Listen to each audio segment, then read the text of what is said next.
नमस्कार, news point लेकर हाजिर हूं मैं राजीव। तो मोदी जी ने देश की सत्ता संभालने के साथ नारा दिया था, आपको याद होगा, मैं देश नहीं बिकने दूंगा। न जाने ऐसा नारा देने के पीछे मोदी जी का मकसद क्या था, क्योंकि देश कोई सब्जी भाजी तो है नहीं जिसे खरीदा या बेचा जा सके।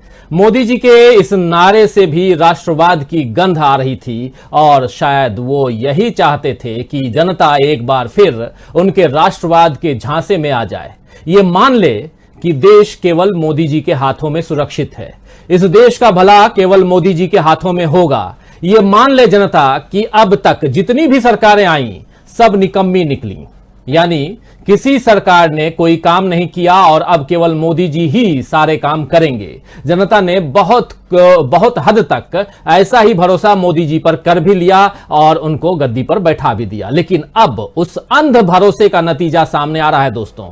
मोदी जी के शासन में जहां आम जनता की कमाई घट गई, मध्यम वर्ग यानी मिडिल क्लास से जो लोग हैं वो खिसक करके गरीबों में शुमार हो गए, यानी कि गरीबी वाला जो क्लास है उसमें शुमार हो गए। करोड़ों नौकरियां चली गई और जितनी नौकरियां बची उनके वेतन और सुविधाओं में कटौती हो गई।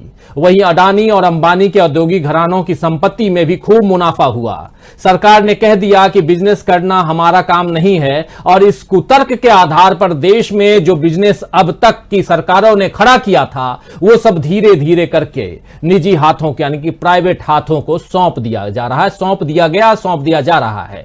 और इसी कड़ी में अब नेशनल मोनेटाइजेशन पाइपलाइन परियोजना एक आई है, नई योजना जो है, यानी कि एनएमपी नेशनल मोनेटाइजेशन पाइपलाइन की घोषणा वित्त मंत्री निर्मला सीतारमण ने की है। कल ही इसकी घोषणा उन्होंने की है और उनका दावा है कि इसके जरिए देश को 6 लाख करोड़ रुपए का मुनाफा होगा, यानी 6 लाख करोड़ रुपए जुटाए जाएंगे। सरकार सार्वजनिक संपत्ति और कारखानों को बेच करके लाखों करोड़ जुटा तो लेगी, लेकिन ये लाखों करोड़ आखिर में किसकी जेब में जाएंगे? देश का खजाना लुटा करके सरकार जनता का भला कैसे करेगी? क्या मोदी सरकार को लाया इसीलिए ही गया था कि देश की अरबों की संपत्ति का सौदा औने पौने दामों में हो सके? तो इन्हीं सवालों के इर्द गिर्द आज हमारा ये न्यूज पॉइंट है और इसमें चर्चा के लिए हमारे साथ कुछ मेहमान जुड़े हुए हैं, कुछ साथी जुड़े हुए हैं। आइए आप सबका परिचय करवाऊं। हमारे साथ जुड़े हुए हैं वरिष्ठ पत्रकार, हमारे साथी सीनियर जर्नलिस्ट प्रशांत टंडन जी। प्रशांत जी, आपका स्वागत करता हूं इस कार्यक्रम में। हमारे साथ जुड़े हुए हैं भारत शर्मा जी, सीधे अपने गांव से। भारत जी, आपका भी स्वागत है, हमारे रोविंग एडिटर। और हमारे साथ जुड़े हुए हैं हमारे ऑनलाइन एडिटर अमलेंदु उपाध्याय जी। तो आप तीनों हमारे विश्लेषकों का, पैनलिस्टों का आप सबका स्वागत करता हूं। और स्वागत है दोस्तों, साथियों, शुभचिंतकों, आप सबका भी जो इस कार्यक्रम में जुड़ चुके हैं, जुड़ने वाले हैं। आज राहुल गांधी ने भी प्रेस कॉन्फ्रेंस की है और इसी मसले पर बहुत कुछ कहा है, बहुत कुछ बातें कही हैं, उस पर भी चर्चा। तो इस पूरे कार्यक्रम में अगले पूरे 1 घंटे तक हम लोग बहुत सारी बातें कहने वाले हैं, सुनने वाले हैं और उस पर चर्चा करने वाले हैं कि आखिर देश किस दिशा में जा रहा है, देश आगे किन हाथों में है और उसका भविष्य क्या है, ये हम यहां जानने समझने की कोशिश करेंगे। तो आइए सबसे पहले इसी मसले पर, यानी कि प्रधानमंत्री नरेंद्र मोदी की जो योजना है नेशनल मोनेटाइजेशन पाइपलाइन, इस नेशनल मोनेटाइजेशन पाइपलाइन सुनने में तो बहुत अच्छा लगता है, लेकिन इस पर राहुल गांधी क्या कुछ कहते हैं। आइए सबसे पहले राहुल गांधी ने जो आज प्रेस कॉन्फ्रेंस की है वो सुन लेते हैं और फिर चर्चा को आगे बढ़ाएंगे। हमारे साथ 3 खास मेहमान आप जानते हैं जुड़े हुए हैं और साथ साथ जुड़े हुए हैं आप तमाम दोस्त साथी जो अब तक जुड़ चुके हैं या जुड़ने वाले हैं। एक बार फिर से आप सबका इस्तकबाल करता हूं, स्वागत करता हूं और चलिए सीधे सुनते हैं कि राहुल गांधी क्या कुछ कह रहे हैं। नरेंद्र मोदी जी का एक और बीजेपी का एक नारा था, 70 साल में कुछ नहीं हुआ। और कल फाइनेंस मिनिस्टर ने जो भी 70 साल में इस देश की पूंजी बनी थी उसको बेचने का डिसीजन ले लिया है। मतलब प्रधानमंत्री ने सब कुछ बेच दिया। अब मैं ये हिंदुस्तान के युवाओं से कहना चाहता हूं,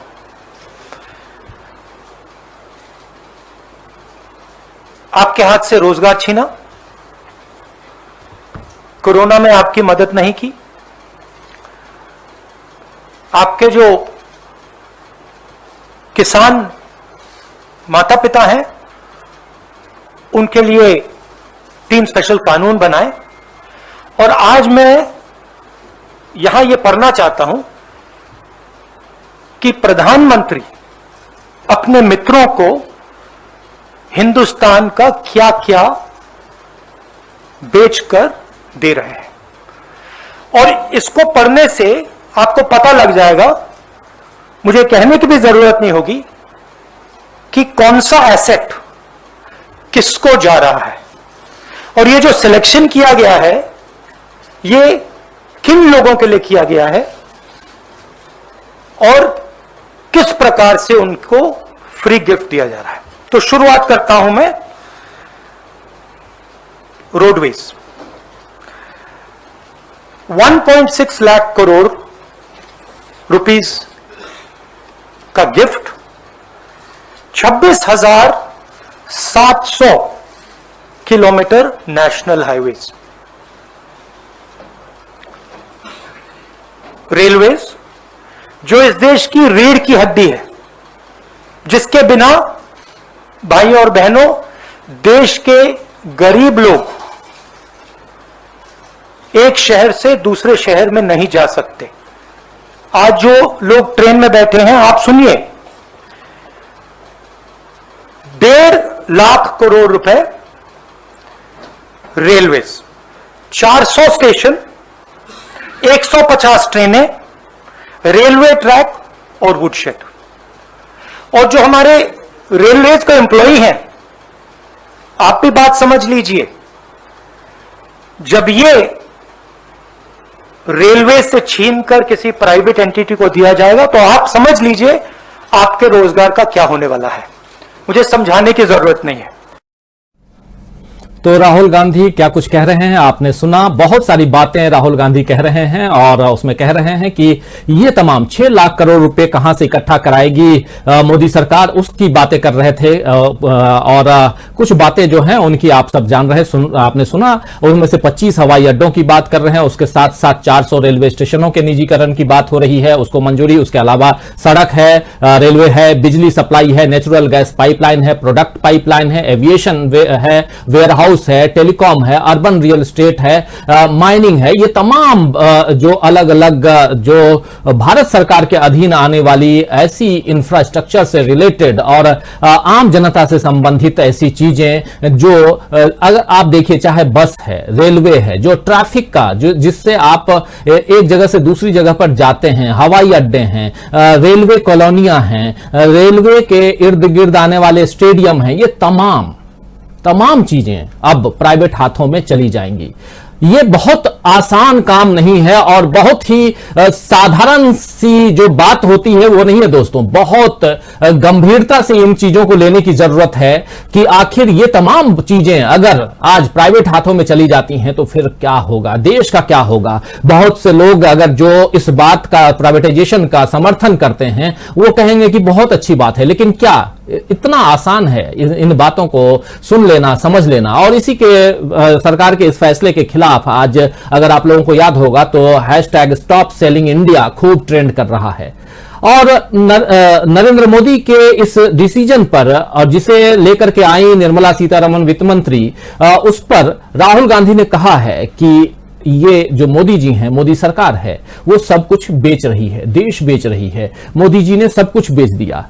तो क्या यही सवाल, इसी सवाल के साथ चलेंगे कि क्या देश वाकई जो है, देश जो है वाकई बिक रहा है, बिक गया है, बिकने वाला है। सबसे पहले प्रशांत जी आपके पास ही आना चाहूंगा। क्या इन तमाम चीजों को देखते हुए आपको क्या लगता है, क्या सचमुच देश बिक रहा है, बिकने वाला है, बिकने की कगार पर है? देखिए, जो जहां से आपने शुरुआत की थी कि मोदी जी को लाया क्यों गया, तो थोड़ा सा इसको पीछे जाकर हम देखते हैं तो आर्थिक तो बात मैं करूंगा, लेकिन राजनीतिक बात पहले करते हैं, क्योंकि इनको कौन लोग हैं जो लेकर आए और क्यों लेकर आए। देखिए, मनमोहन सिंह के समय एक दिक्कत आ रही थी, यूपीए 1 में भी, यूपीए 2 में भी, और यूपीए 1 में तो ज्यादा दिक्कत आई थी क्योंकि वाम मोर्चा भी साथ में था। तो जो सोशल रेजिस्टेंस था यानी जो सामाजिक अवरोध था प्रोजेक्ट को लेकर, चाहे वो लैंड एक्विजिशन का बिल हो चाहे और चीजें हो, उसको लेकर सरकार झुक जाती थी और उद्योगपतियों के प्रोजेक्ट रुकते थे। उनको एक ऐसा प्रधानमंत्री चाहिए था जो इस सोशल रेजिस्टेंस को डील कर सके। तो वो सोशल रेजिस्टेंस को डील करने का तरीका क्या निकाला गया कि मोदी जी लाए गए। मोदी जी के समय हिंदू मुसलमान और नफरत की राजनीति हुई। उसको आग में घी डालने के लिए और उसको हवा देने के लिए इसी उद्योगपति घरानों ने मीडिया पे नए तरीके से इन्वेस्ट किया और मीडिया ने उसको उस हिंदू मुसलमान को हवा दी। तो ये सोशल रेजिस्टेंस को गायब करने का एक तरीका था जो इनको चाहिए था। अभी आप देखिए जो घटनाएं हो रही, इंदौर में घटना हुई है और ये जो नोएडा का मीडिया है ये क्या दिखा रहा है, ये कोई चूड़ी जिहाद और ये सारी चीजें। और इसी घटनाक्रम के बीच में देश के इतने महत्वपूर्ण एसेट्स बेच दिए गए और लोग बात कर रहे हैं कानपुर की, लोग बात कर रहे हैं इंदौर की, और ये मीडिया ये कर रहा है। तो इसीलिए इनको लाया गया था। और अब लाने में क्या हुआ कि इकोनॉमी मैनेज नहीं कर पाए। इकोनॉमी मैनेज नहीं हुई तो शुरू के कुछ साल 5-6 साल तो जो पिछला इकोनॉमी में काम हुआ था उसकी ये लोग खाते रहे और जनता के पैसे का, टैक्स पेयर मनी का, यानी अभी भी जो 12 कॉर्पोरेट घरानों का जो बैंक का कर्जा है वो 9 लाख करोड़ से ज्यादा का कर्जा है। तो ये खाते रहे, लेकिन अब कंज्यूमर की परचेजिंग पावर कम हो गई, बैंकों की क्षमता खत्म हो गई, बैंक बंद होने के कगार पे आ गए। तब इनको क्या चाहिए? अब पब्लिक मनी भी, जब खजाना भी खाली हो गया तो अब इन लोगों को एसेट चाहिए। तो जो फिक्स एसेट्स है अब उस तरफ इनका अगला स्टेप जो उद्योगपति घरानों का है, जो नरेंद्र मोदी को लेकर आए थे, वो है। और इसी सिलसिले में ये फैसला हुआ है। और इसी सिलसिले में आप देखिए, मैं कॉन्स्पिरेसी थ्योरी की बात नहीं कर रहा हूं, लेकिन जो हो रहा है उसको अगर हम देखें कि लिंचिंग हो रही है और ये नोएडा मीडिया उस लिंचिंग को लेके हवा दे रहा है और उस बीच ये एसेट्स बेचे जा रहे हैं।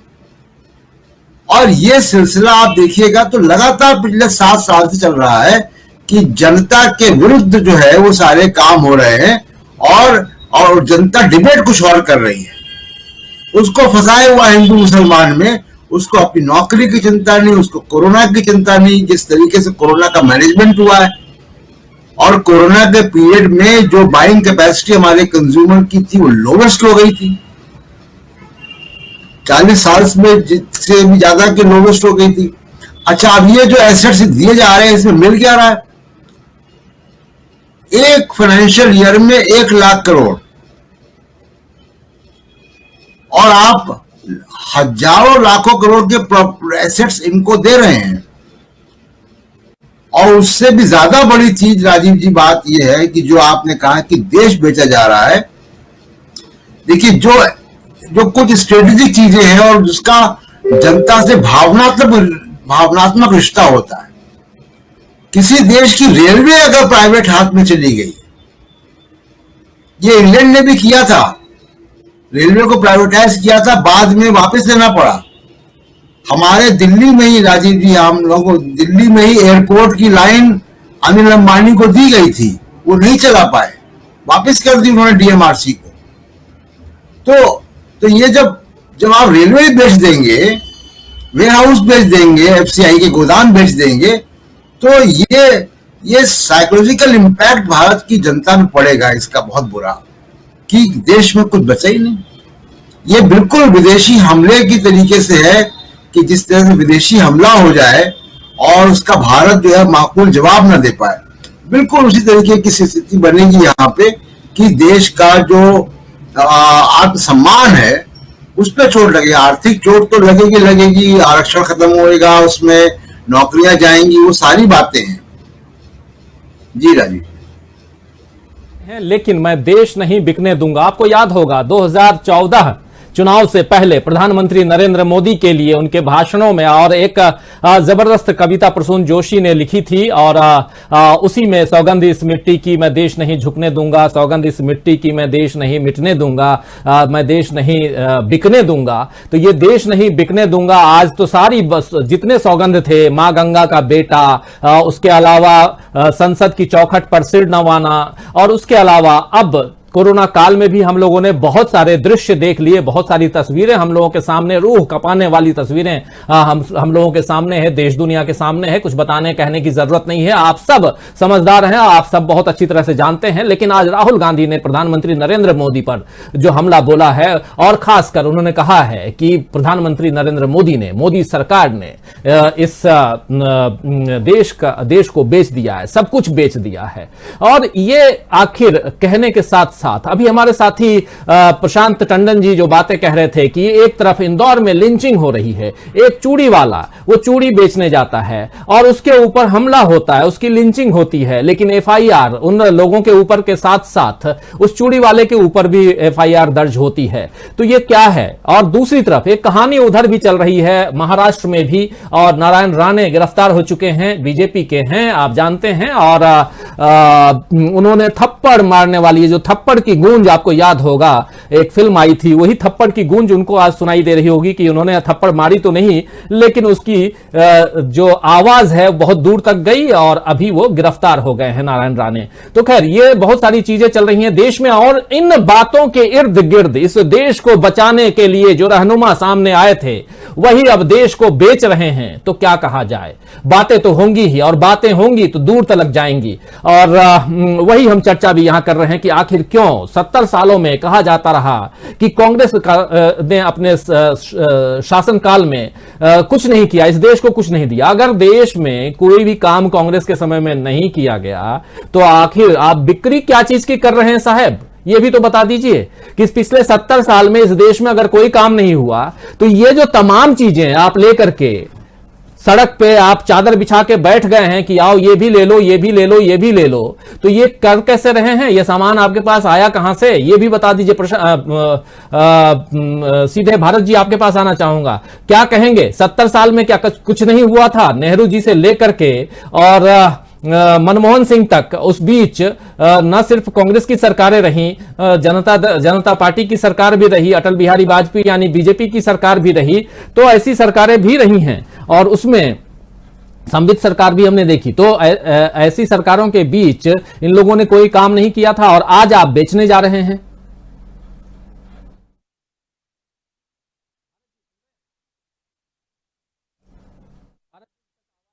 शायद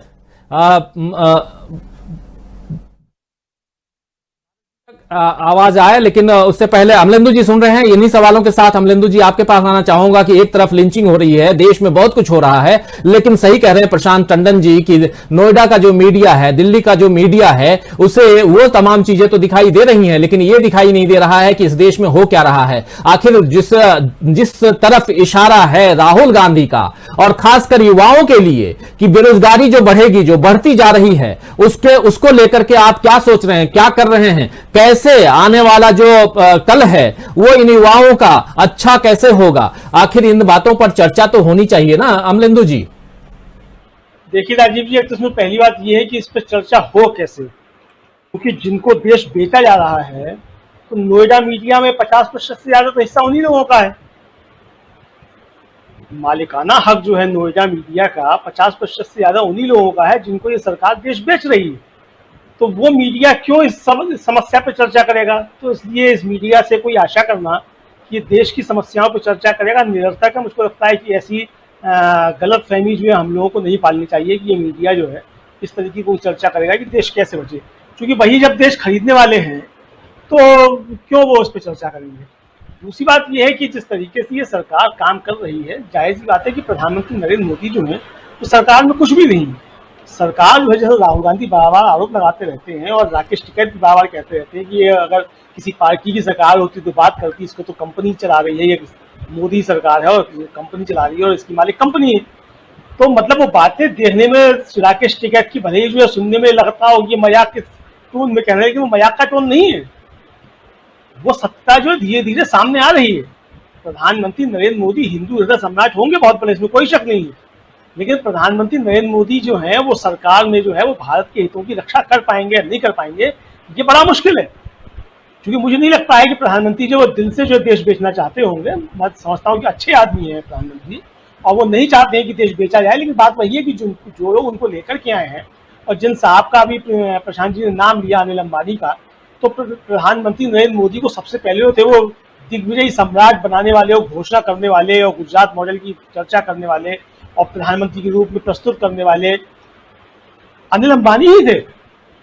उन्होंने ही जो था वो गुजरात में जो उद्योगपतियों का सम्मेलन हुआ उसमें घोषणा की थी कि अब जो इनको दिल्ली पहुंचाया जाए।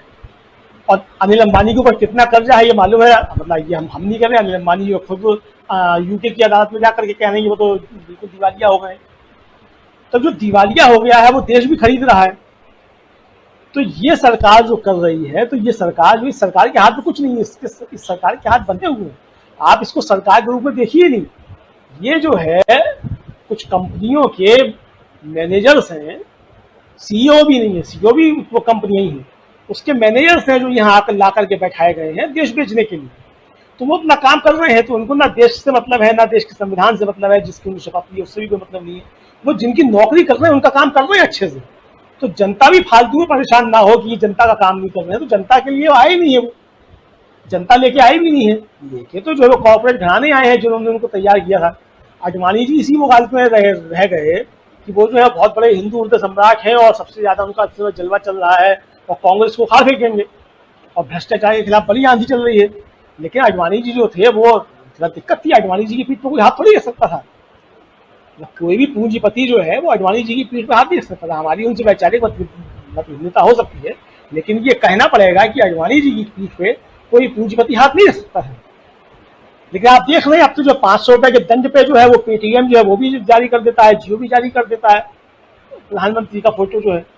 तो जब ये स्थिति आ गई है प्रधानमंत्री के फोटो की जो है कीमत 500 रुपये अगर लगा दी जाए तो आप समझ सकते हैं कि क्या स्थितियां हैं देश की। मैं यहाँ एक बात कहना चाहता हूँ, हमारे एक मित्र हैं आजकल बीमार चल रहे हैं, कोरोना से दूसरी लहर में बीमार पड़ रहे थे और मित्र क्या है उम्र में काफी बड़े हैं हमसे। अब वो हेमवती नंदन बहुगुणा जो थे उनके बड़े नजदीक रहे एक समय में। तो जब वो 77 के बाद जो मतलब जनता पार्टी की सरकार बनी है, वो बहुगुणा जी और राजनारायण चरण सिंह वगैरह सब ने मजूले में वगैरह ने वो दोहरी सदस्यता के नाम पे जब खत्म सरकार गिरा दी जनता पार्टी, तो हमारे उन मित्र को बड़ा बुरा लगा। तो उन्होंने बहुगुणा जी से पूछा कि चाचा ये बताइए कि मतलब पहली बार जो थी वो गैर कांग्रेस की सरकार बनी थी और जनता को बड़ी आशाएं थी, आप लोगों ने गिरा दिया। तो उनके शब्दों में कह रहा हूँ, ये मेरे शब्द नहीं है और वो सही बोलते हैं। जो बात उन्होंने मुझे बताई है, कई बातों मतलब चर्चा होती रहती है, पुराने सोशलिस्ट हैं वो। तो उन्होंने कहा कि बहुगुणा जी ने कहा कि भतीजे तुम नहीं जानते हो, ये आरएसएस वाले जिस दिन पावर में आ जाएंगे उस दिन ये पूरा देश बेच देंगे। और मुझे लगता है कि उनकी बहुगुणा की बात तब कही हुई, उनके बच्चों ने भले ही ना सुनी हो बहुगुणा जी के बच्चों ने, क्योंकि बहुगुणा जी जो बात कह गए वो सत्य साबित होती दिखाई दे रही है। इस देश के अंदर विनिवेश मंत्रालय पहली बार भारतीय जनता पार्टी की सरकार में बनाया गया, अटल जी की सरकार में। और आज जो देश बेचने का काम हो रहा है वो भी भारतीय जनता पार्टी की सरकार में हो रहा है। तो ये देश बेचने के लिए आए हैं, जिनके नौकर हैं उन्हीं का काम कर रहे हैं। इसलिए जनता को उनसे कोई भी जो है किसी तरह की आशा नहीं करनी चाहिए, मुझ पर लगता है। देश नहीं बिकने दूंगा, देश नहीं मिटने दूंगा, देश नहीं झुकने दूंगा, ये तमाम जो नारे थे वो जुमले में तब्दील हो चुके हैं दोस्तों। और ये बात बिल्कुल लिख कर रख लीजिए। अब इस विषय में आप बात करेंगे तो आप राष्ट्रवाद से बाहर निकल जाएंगे, यानी आप देशद्रोही हो जाएंगे, आप राष्ट्र के हितैषी नहीं कहलाएंगे, ये तय मानिए। और इस पर सवाल करेंगे तो लोग दसियों तरह की बातें करेंगे, आपके ऊपर उंगलियां उठाएंगे, फफ्तियां कसेंगे। लेकिन सवाल ये उठता है कि अगर हम सवाल न करें, हम इस पर बात न करें, अपने भविष्य की चिंता न करें तो कौन करेगा। आप अंधों की तरह बिल्कुल आंख पर पट्टी बांध लीजिए, अंधे बने रहिए, उससे भी काम नहीं चलने वाला। हमारे साथ भारत शर्मा जी जुड़ गए हैं। भारत जी, आवाज आ रही है हमारी आप तक? जी जी आ रही है। बिल्कुल, तो बहुत सारे साथी भी जुड़े हुए हैं, अपनी अपनी बातें रख रहे हैं। जरा उन लोगों की बातें ले लेता हूं, फिर आप तक आता हूं। असलम चिश्ती कह रहे हैं कि 135 करोड़ की आबादी में ऐसा लग रहा है जैसे सिर्फ किसान ही जिंदा हैं, जो अपने हक के लिए लड़ रहे हैं, बाकी तो एक दूसरे का मुंह ताक रहे हैं। जवाहर कोहली भी हैं, पत्रकारिता भी बिकाऊ हो गई है, कह रहे हैं पहले नेता बिकते थे, आज सब बिक रहे हैं। बिल्कुल सही कह रहे हैं, आज पत्रकार भी बिक रहे हैं। अहमद हुसैन भी हमारे साथ हैं, फिर कामरे आलम भी हैं, कह रहे हैं हम लोगों को सुनने में गलती हुई है, हुई थी। मोदी जी ने कहा था कि देश नहीं बेचने दूंगा, चलिए देश नहीं बचने दूंगा। चलिए एक नारा थोड़ा ट्विस्ट हो गया है, देश नहीं बचने दूंगा कह रहे हैं कामरे आलम। उसके अलावा मोनू अंसारी भी हैं, Rajeev mathematics and science good news कह रहे हैं, कायम खान भी हैं, मदरीफ आलम भी हैं, देवेंद्र चटर्जी कह रहे हैं देश जन शर्म के झांसे में फंस गया है, कह रहे हैं देवेंद्र चटर्जी। आमिर हमजा भी हैं, सीमा खातून जुड़ी हुई हैं, उसके अलावा महेंद्र मलिक भी हैं, मोहम्मद मिस्टर मुसाफिर हैं। तो बहुत सारे साथी आप लगातार बने हुए हैं, जुड़े हुए हैं। मनोज कुमार सिंह भी हैं जो कह रहे हैं अपनी राजनीति मत चमकाइए, देश की राजनीति करें राहुल गांधी, जनता को अब बेवकूफ नहीं बना सकते, थोड़ा शर्म बचाव हो तो करें, वर्ण सब क्लियर है। सुयेश चतुर्वेदी भी हैं, चिंताजनक कह रहे हैं। मदन चंगेल भी हमारे साथ जुड़े हुए हैं जो कह रहे हैं सौगंध हमें इस मिट्टी की, मैं देश नहीं बिकने दूंगा। ये तो जुमला निकला, मोदी जी ने जब से सत्ता संभाली है देश व देशवासियों को डुबोने का काम किया है, देश की सभी संपत्तियों को अपने घर का माल समझकर बेच दिया। तो सब अपनी अपनी बातें रख रहे हैं। अनिल कुमार भी हैं, सयूला अंसारी भी हैं, असलम भी, लगातार अशोक कुमार यादव भी बने हुए हैं। तो तमाम साथियों, आप कीमा अंसारी, मोहम्मद शबीर अंसारी, तो शहजाद आलम, चले आगे बढ़ें। और कार्यक्रम में हम चर्चा यही कर रहे हैं कि एक तरफ जहां कल निर्मला सीतारमण जो देश की वित्त मंत्री हैं, उन्होंने प्रेस कॉन्फ्रेंस की और उन्होंने घोषणा की कि हम नेशनल मोनेटाइजेशन पाइपलाइन लेकर के एक प्रोजेक्ट लेकर के आ रहे हैं। इस प्रोजेक्ट के तहत करने वाले क्या हैं वो उन्होंने बताया। उन्होंने ये बताया कि इस प्रोजेक्ट के तहत हम लोग देश की बहुत सारी संपत्तियों को बेच करके और 6 लाख करोड़ रुपए इकट्ठा करेंगे, और इस कोरोना काल में और पिछले समय में जब देश की हालत गंभीर हो चुकी है, आर्थिक स्थिति खराब हो चुकी है, उसमें अपनी आर्थिक स्थिति को उससे मजबूत करेंगे। तो क्या यह सही जरिया है, सही तरीका है देश की संपत्तियों को बेच करके पैसा इकट्ठा करना? आप सब जानते हैं कि एक तरफ से आरबीआई के पास भी कुछ फंड होते हैं, उसमें से भी बहुत सारी संपत्ति, बहुत सारे रुपए सरकार ऑलरेडी पिछले साल 1.5 साल में ले चुकी है। उसके अलावा बहुत सारी चीजें ऑलरेडी प्राइवेटाइजेशन के तहत जा चुकी हैं अदानी, अंबानी और ऐसे कुछ व्यापारियों के पास। आप जानते हैं कि देश की धरोहर संपत्तियां जो हैं, जो एएसआई जो के तहत मतलब कि आर्कियोलॉजिकल सर्वे ऑफ इंडिया के तहत कुछ संपत्तियां आती हैं, जैसे लाल किला है, जंतर मंतर है, उसी तरह से और भी बहुत सारी ऐसे जो टूरिस्ट प्लेसेस हैं, उनको भी अब प्राइवेट हाथों में दिया जा चुका है, लाल किला से लेकर मीनार तक। और उसके अलावा आप मुंबई भी जाएं, दिल्ली के अलावा वहां भी, और लखनऊ जाएं तो वहां भी।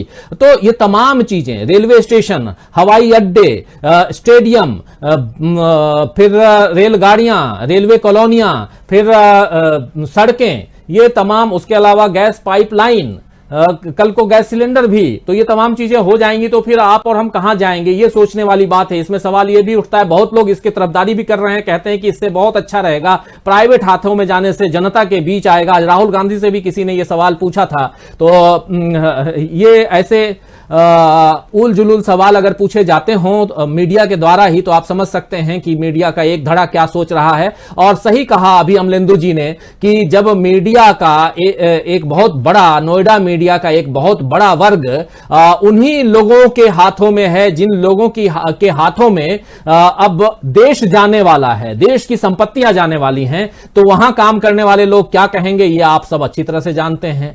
और मैं भी कल को जाकर वहां नौकरी करूंगा तो आप समझ सकते हैं कि मेरे मुंह से भी वही बोल फूटेंगे जो बोल जो हैं वहां बुलवाए जाते हैं। तो मैं उन पत्रकारों को दोषी नहीं मानता हूं, दोषी उन लोगों को मानता हूं जो लोग मीडिया घराने को चला रहे हैं। बढ़ेंगे आगे, और भारत शर्मा जी हमारे रोविंग एडिटर सीधे अपने गांव आगरा के पास ताजमहल के पीछे बिल्कुल इनका गांव है, वहीं से जुड़े हुए हैं और उसके पीछे एक किला है जो पिछली बार उन्होंने दिखाया भी था। उसी किले के पास आज भी खड़े हैं और मुस्कुरा रहे हैं और लेकिन इनके अंदर जो गम है, जो तकलीफ है, मैं समझ सकता हूं, फील कर सकता हूं, क्योंकि आने वाली पीढ़ी को अगर हम तमाम चीजें बेच देंगे तो देंगे क्या, यही समझने की कोशिश कर रहे हैं। लेकिन एक बात बताइए भारत जी कि कुछ चीजें उधर अफगानिस्तान में हो हंगामा चल रहा है, भारत में पैगासस से लेकर के महंगाई और बेरोजगारी की बात चल रही है, कहीं लिंचिंग की बात चल रही है, कहीं थप्पड़ की गूंज है, इसके बीच अचानक कुछ बेचने की बात आ जाती है। क्या यह मौके की तलाश में रहती है मोदी सरकार की, ऐसे ही मौके को खोजो और आकर के चस्पा कर दो एक सूचना और फिर आगे बढ़ो? चीजें हैं राजीव जी जो मैं कहना चाहता हूँ। सबसे पहली चीज तो ये बात सच ही, ये जो आप जो कह रहे हैं कि मॉब लिंचिंग और ये सारा जो कुछ होता है, ये उसकी आड़ में कुछ ना कुछ बेचने की तैयारियां होती हैं। होता यह है कि आप एक पेनिट्रेशन जो है वो कम्युनल पेनिट्रेशन सोसाइटी के अंदर पैदा करते हैं, उसमें टीवी चैनलों में डिबेट कराते हैं और सारे लोगों को आप उस तरफ उनका ध्यान डाइवर्ट करते हैं और उसके बाद धीरे से तो सामान आप बेच देते हैं। ये एक बात है ना, जो हमको सीधे सीधे दिखाई देती है। लेकिन एक दूसरी बात इसमें और है। 1952 में अमेरिका ने एक बहुत बड़ा सर्वे कराया था और उस सर्वे में आरएसएस एक अलग से टॉपिक था और उसमें यह कहा गया था कि अगर इस देश में जनवादी और वामपंथी ताकतों को रोकना है तो आरएसएस को प्रमोट करना पड़ेगा। और उसके बाद से ही आरएसएस को अमेरिकन फंड मिलना शुरू हुए। आरएसएस के जितने भी ऑर्गेनाइजेशन है, वो चाहे स्टूडेंट ऑर्गेनाइजेशन हो, चाहे यूथ ऑर्गेनाइजेशन हो, चाहे महिलाओं का ऑर्गेनाइजेशन हो, ये सारा का सारा ये 52 के बाद ही बनना शुरू हुआ है ना। तो ये पहले से ही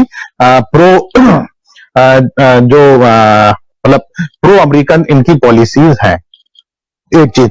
दूसरी चीज देखिए, अमेरिका की जहां तक मैं बात कर रहा हूं, आप दुनिया में आप आज अगर तालिबान को भी देखें या ईरान में जिस तरीके से सद्दाम हुसैन इराक में सरकार चला रहे थे और उनको जिस तरीके से वहां पे हटाया गया ये कहकर कि इनके पास कुछ केमिकल है, और आज उन्होंने अपनी जो पिट्ठू सरकार जो वहां बिठा दी है, तो ये वो वही सारा कुछ कर रही है जो अमेरिका और जो बड़े उद्योगपति हैं उनके जो इंटरेस्ट की जो चीजें हैं वही सारा कुछ खेल चल रहा है ना।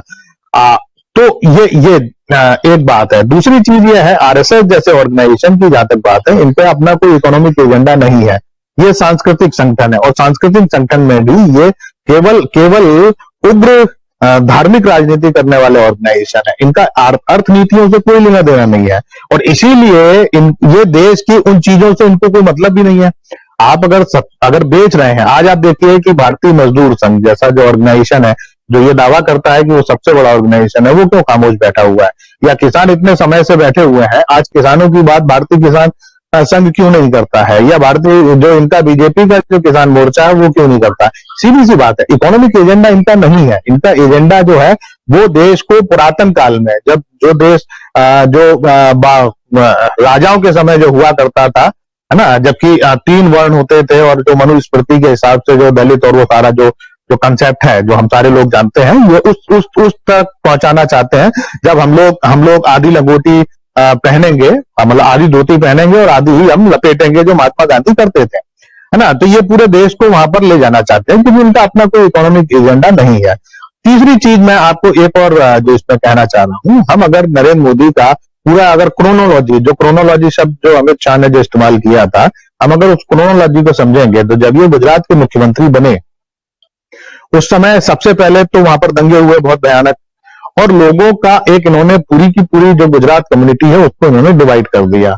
और उसके बाद इन्होंने क्या किया, उसके बाद इन्होंने जब इनको यह समझ में आया कि इनकी पूरी दुनिया में इमेज एक नेगेटिव इमेज बन गई है, तो फिर इन्होंने वहां जो तमाम जो उद्योगपति थे उनको इकट्ठा करके वाइब्रेंट गुजरात नाम का इन्होंने एक कैंपेन शुरू किया जिसमें पूरा उद्योगपतियों ने इनको बैकिंग किया और इनके प्रधानमंत्री बनने की जो पूरी कहानियां हैं वो वहीं से शुरू हुई हैं। उन्होंने तमाम उद्योगपति जो खासकर जो गुजराती उद्योगपति थे, और आज भी अगर आप देखेंगे तो गुजराती ऑफिसर दिल्ली के अंदर लुटियन जोन में जमे हुए हैं सारे महत्वपूर्ण जगह पर, और गुजराती उद्योगपतियों को ही मैक्सिमम चीजें दी जा रही हैं। और जो भागने वाले जितने उद्योगपति हैं, जो देश छोड़ के भागे हैं, वो भी मैक्सिमम गुजराती हैं। तो ये जो वाइब्रेंट गुजरात वाला जो कंसेप्ट इन्होंने शुरू किया अपनी एक इमेज को बनाने के लिए, तो तब से ही कारपोरेट जो पूरा का पूरा कारपोरेट घराना है वो इनकी एक इस तरीके की इमेज बनाने की कोशिश कर रहा था जिससे इनको एक विकास पुरुष की बात किया जाए। देखिए, विकास की जहां तक बात है, आप अगर ह्यूमन इंडेक्स की मतलब जो हम डेवलपमेंटल जो बात करते हैं उसमें ह्यूमन इंडेक्स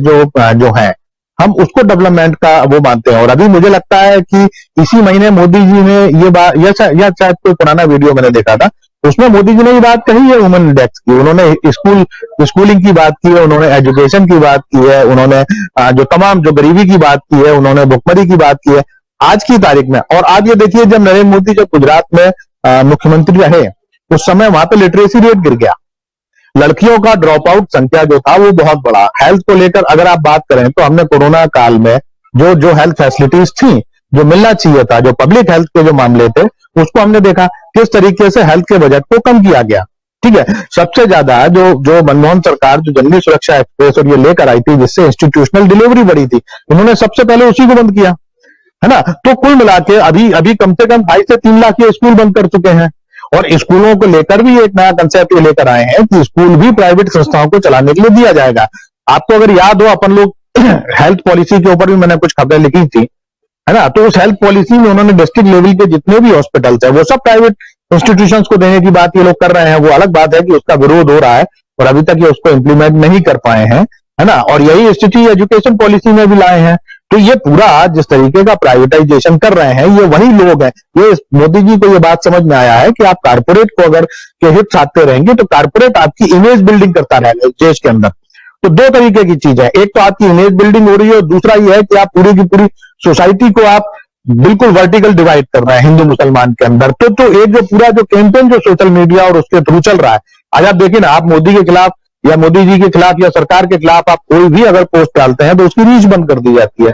तो सोशल मीडिया जिसके बारे में हम ये कहते हैं कि वो अमेरिका से गवर्न है, आपने उस तक को कंट्रोल किया हुआ है ना। तो जो एंटी जो गवर्नमेंट जितने भी सोशल मीडिया की वो है, चाहे यूट्यूब चैनल हो या कोई दूसरी जो है, वो उनको सबको की रीच रोक दी गई है। और बिल्कुल एक तरफा जो चीजें हैं, अभी आप कितना भी आप जो ये जो तमाम सोशल मीडिया जो अपने जो वो बताते हैं कि जो इनके जो आप वायलेशन करते हैं इनके एक्ट का, आप उस एक्ट में देखिए, मैं अभी किसी अल्पसंख्यक के खिलाफ अगर भयानक गाली गलौच लिखूंगा तो उसको नहीं रोका जाएगा, लेकिन अगर मैं मोदी जी के खिलाफ लिखूंगा तो उसको रोक दिया जाएगा। तो ये जिस तरीके से सोशल मीडिया और मीडिया को जिस तरीके से कंट्रोल किया गया, और ये बात हम आप सारे लोग जानते हैं कि छोटे और मध्यम वर्ग के करीब 5 से 7 लाख अखबार इन्होंने बंद करा दिए, है ना। और केवल ये कुछ हाउसेज में जो क्रॉनिक कैपिटलिज्म है, केवल वहां तक इसको रखना चाहते हैं जिससे कुछ हाउस को इनको कंट्रोल करना पड़े और उन चीजों से ये कर सकें। तो मेरा ये मानना है कि ये जो हो रहा है, देखिए जो लोग भी थोड़ा सा इकोनॉमिक समझते थे या आरएसएस को समझते थे, उन सारे लोगों को ये पता था कि ये होगा, और इसीलिए जब विरोध होता था और इसीलिए उनके ऊपर अटैक ज्यादा होते थे, है ना। और उनको तमाम देशद्रोही और वो सारा जो कुछ कैंपेन हुआ वो इसलिए उनको डिसोन किया गया, है ना, जिससे जब आप ये बात कहें तो लोग आपकी बात के ऊपर भरोसा नहीं करें। आज राहुल गांधी को डिसोन क्यों किया जा रहा है, या इससे पहले लेफ्ट को डिसोन क्यों किया गया, या कन्हैया जैसे तमाम सारे जो यूथ है जो बात करते थे, जो अपने पक्ष रखते थे इकोनॉमिक्स और इन सब चीजों के ऊपर, उनको डिसोन क्यों किया गया। आज हो ये रहा है कि जैसे ही कन्हैया का नाम आता है पब्लिक के अंदर एक रिएक्शन होती है कि देशद्रोही व्यक्ति है। जब लेफ्ट का बात आता है तो लोग ये कहते हैं कि तो देशद्रोही लोग है। ये अलग बात है कि यूपीए 1 में हमने देखा था कि किस तरीके से उन्होंने मनमोहन सरकार को कंट्रोल करके रखा था इकोनॉमिक एजेंडे के ऊपर, है ना। तो अब सवाल यह है कि जब इस देश के लोगों को इकोनॉमिक चीजें समझ ही नहीं आती हैं तो उसमें आप क्या करेंगे या हम क्या कर सकते हैं। वो उस चीज को समझना ही नहीं चाहते। उनके लिए उनकी जो पूरी दुनिया है वो राम मंदिर में शुरू होकर कृष्ण मंदिर पर खत्म हो जाती है ना। और ये भी हो सकता है कि अब और कुछ नया बेचना हो तो काशी और जो मथुरा है वो भी, उसका भी एजेंडा सामने आए कुछ नया बेचने के लिए। तो कुल मिला के जहां पर पूरे देश की जो जनता है वो केवल और केवल धर्म से जुड़ी है और धर्म को बचाना ही उसकी जिंदगी का एकमात्र उद्देश्य है, चाहे वो तालिबान हो चाहे वो आरएसएस हो। तो वहां पर आप रोजगार की बात करना मुझे लगता है कि बड़ी बेईमानी सी बात है। तो कई बार तो ये भी लगता है कि जो हो रहा है उसको होने दें भाई, ठीक है 5 साल बाद 10 साल बाद जो होगा, और तो लोगों को हो सकता है तब समझ में आ जाए कि हमारे हाथ में क्या रहा। जी राजीव जी।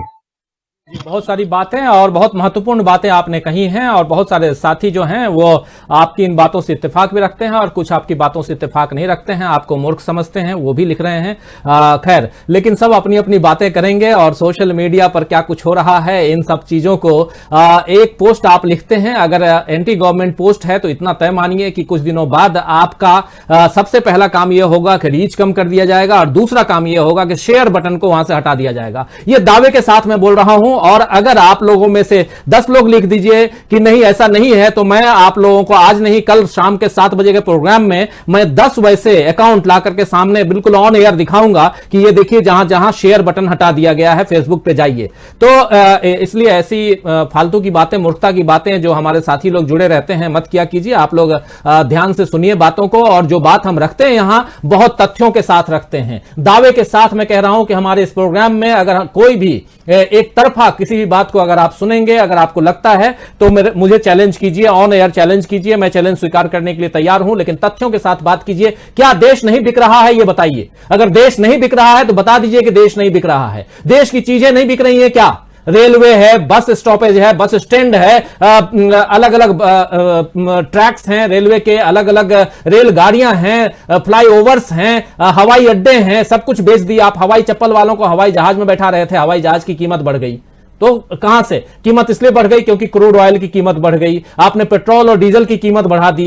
पिछले तो 2-3 दिनों में 15 पैसे, 10 पैसे, 20 पैसे आपने डीजल पेट्रोल की कीमतें कम की, उसका गुणगान करते हैं, लेकिन रुपए, 2 रुपए, 3 रुपए में जो पेट्रोल डीजल की कीमत आपने बढ़ाई थी उसके बारे में क्या कहेंगे? तो बातें बहुत हैं, बहुत कुछ करने की हैं, इसलिए अंधभक्ति छोड़िए। बहुत सारे लोग हैं, जैसे हमारे साथी बहुत लोग हैं जो अपनी बात रख रहे हैं यहां पर और अपनी बातें कर रहे हैं। मदीना का मुसाफिर है, सीमा खातून हमारे साथ, सूरज जोशी हमारे साथ बने हुए हैं, आफसा खान बनी हुई हैं, कमरे आलम हैं, सुभाष हैं, सुभाष तिवारी, अशोक कुमार यादव हैं, बहुत लोग हैं, प्रिया हुडा हैं जो लिख रही हैं कि बचा लो देश को गुलाम होने से।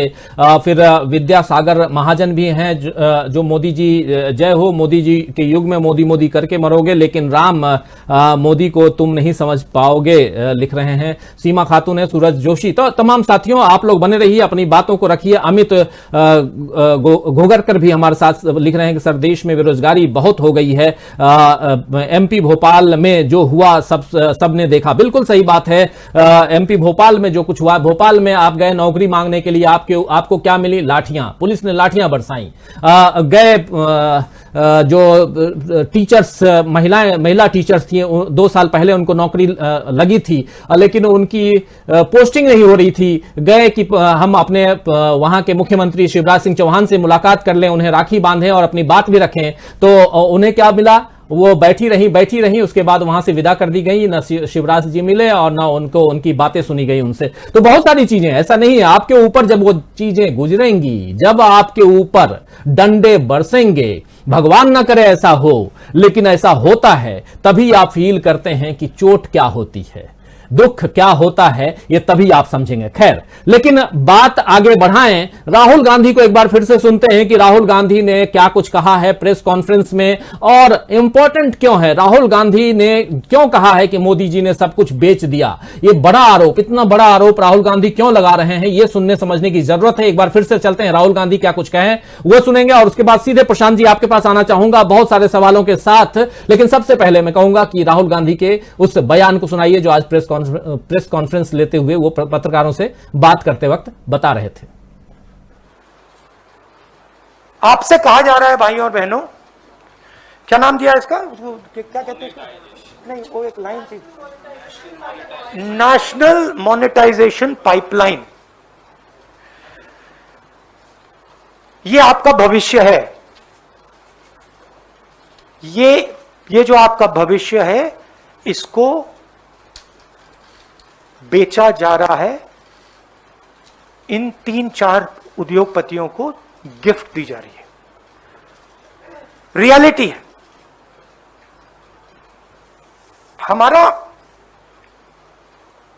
हम प्राइवेटाइजेशन के खिलाफ नहीं है। हमारा प्राइवेटाइजेशन का लॉजिक था। लॉजिक मैं आपको बता देता हूं। सबसे पहले जो स्ट्रेटेजिक इंडस्ट्रीज हैं उनको प्राइवेटाइज नहीं करा जाता था। इसमें से रेलवेज स्ट्रेटेजिक इंडस्ट्री हम मानते थे। स्ट्रेटेजिक क्योंकि ये हिंदुस्तान की रीढ़ की हड्डी है, स्ट्रेटेजिक क्योंकि ये लाखों करोड़ों लोगों को ट्रांसपोर्ट देती है, स्ट्रेटेजिक क्योंकि इसमें बहुत सारे लोगों को एम्प्लॉयमेंट मिलता है, इसलिए स्ट्रेटेजिक।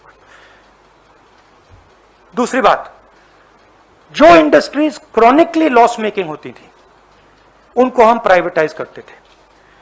जिन कंपनीज के पास मिनिमल मार्केट शेयर होता था उनको हम प्राइवेटाइज करते थे, और उस सेक्टर में हम प्राइवेटाइज करते थे जहां पे प्राइवेट सेक्टर की मोनोपोली की रिस्क हो।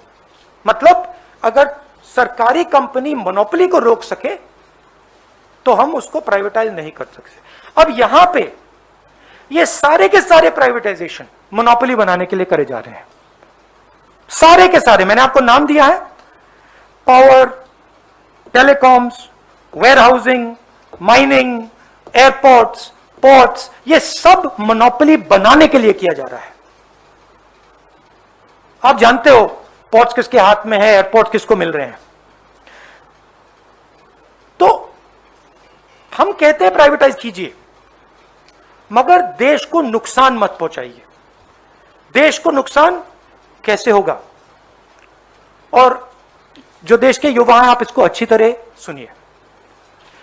जैसे ही ये मोनोपोलीज बनती जाएंगी, वैसे ही उतनी ही रेट से आपको रोजगार मिलना बंद हो जाएगा। आप स्कूल्स में हो, कॉलेजेस में हो, इस देश में जो तो सुना आपने, राहुल गांधी और बहुत सारी बातें मोनोपोली बनाने की बात कह रहे हैं, क्यों बेचा जा रहा है ये बता रहे हैं, और कहना है कि प्राइवेटाइजेशन के खिलाफ, निजीकरण के खिलाफ हम नहीं हैं, लेकिन निजीकरण किसका किया जाए ये सोचने की बात है। तो राहुल गांधी की जो यहां बात है उस बात में कितना दम है, इसी को लेकर के, इसी सवाल के साथ सीधे आना चाहूंगा प्रशांत जी आपके पास।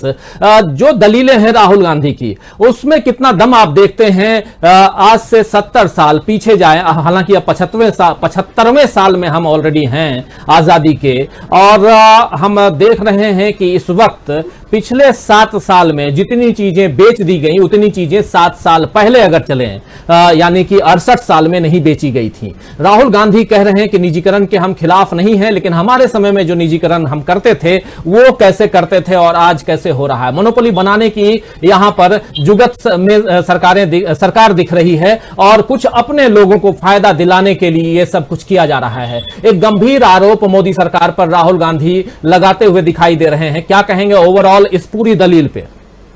जी देखिए, राहुल गांधी आज ये बात पहली बार नहीं कह रहे हैं। राहुल गांधी इस तरीके की बात की कुछ उद्योगपतियों को सरकार जो है वो खास वरीयता देती है, उनका पक्ष लेती है, उनको सस्ते में कौड़ियों के भाव सरकार देश की संपत्ति लुटाती है। राहुल गांधी ये बात मोदी सरकार के आने के पहले से कह रहे थे।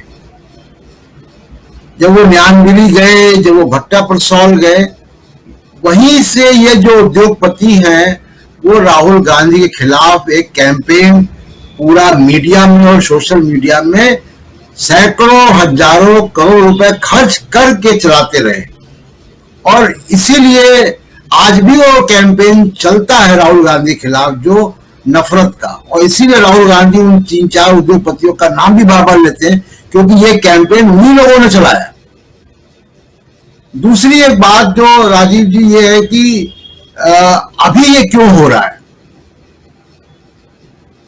मुझे ऐसा लग रहा है कि जिन लोगों ने नरेंद्र मोदी के ऊपर इन्वेस्ट किया, जिन लोगों ने नरेंद्र मोदी के लिए मीडिया लगाया और उस मीडिया को घाटे पे चलाकर और नफरत की बातें करके इस देश की जनता का ध्यान बटाया, उनको अब लग रहा है कि नरेंद्र मोदी की लोकप्रियता कम हो रही है, अर्थव्यवस्था में जान नहीं बची है, विपक्ष वो विदेश की मोर्चे पर नरेंद्र मोदी विफल हैं, कोरोना को सेकेंड वेव आई और वो मैनेज नहीं कर पाए, वैक्सीनेशन की स्थिति दुनिया में सबसे कमजोर जो देश होंगे उनमें हमारी है, जो बड़े देश है बहुत आगे जनसंख्या के अनुपात के मामले में, गिनती नहीं अनुपात के मामले में।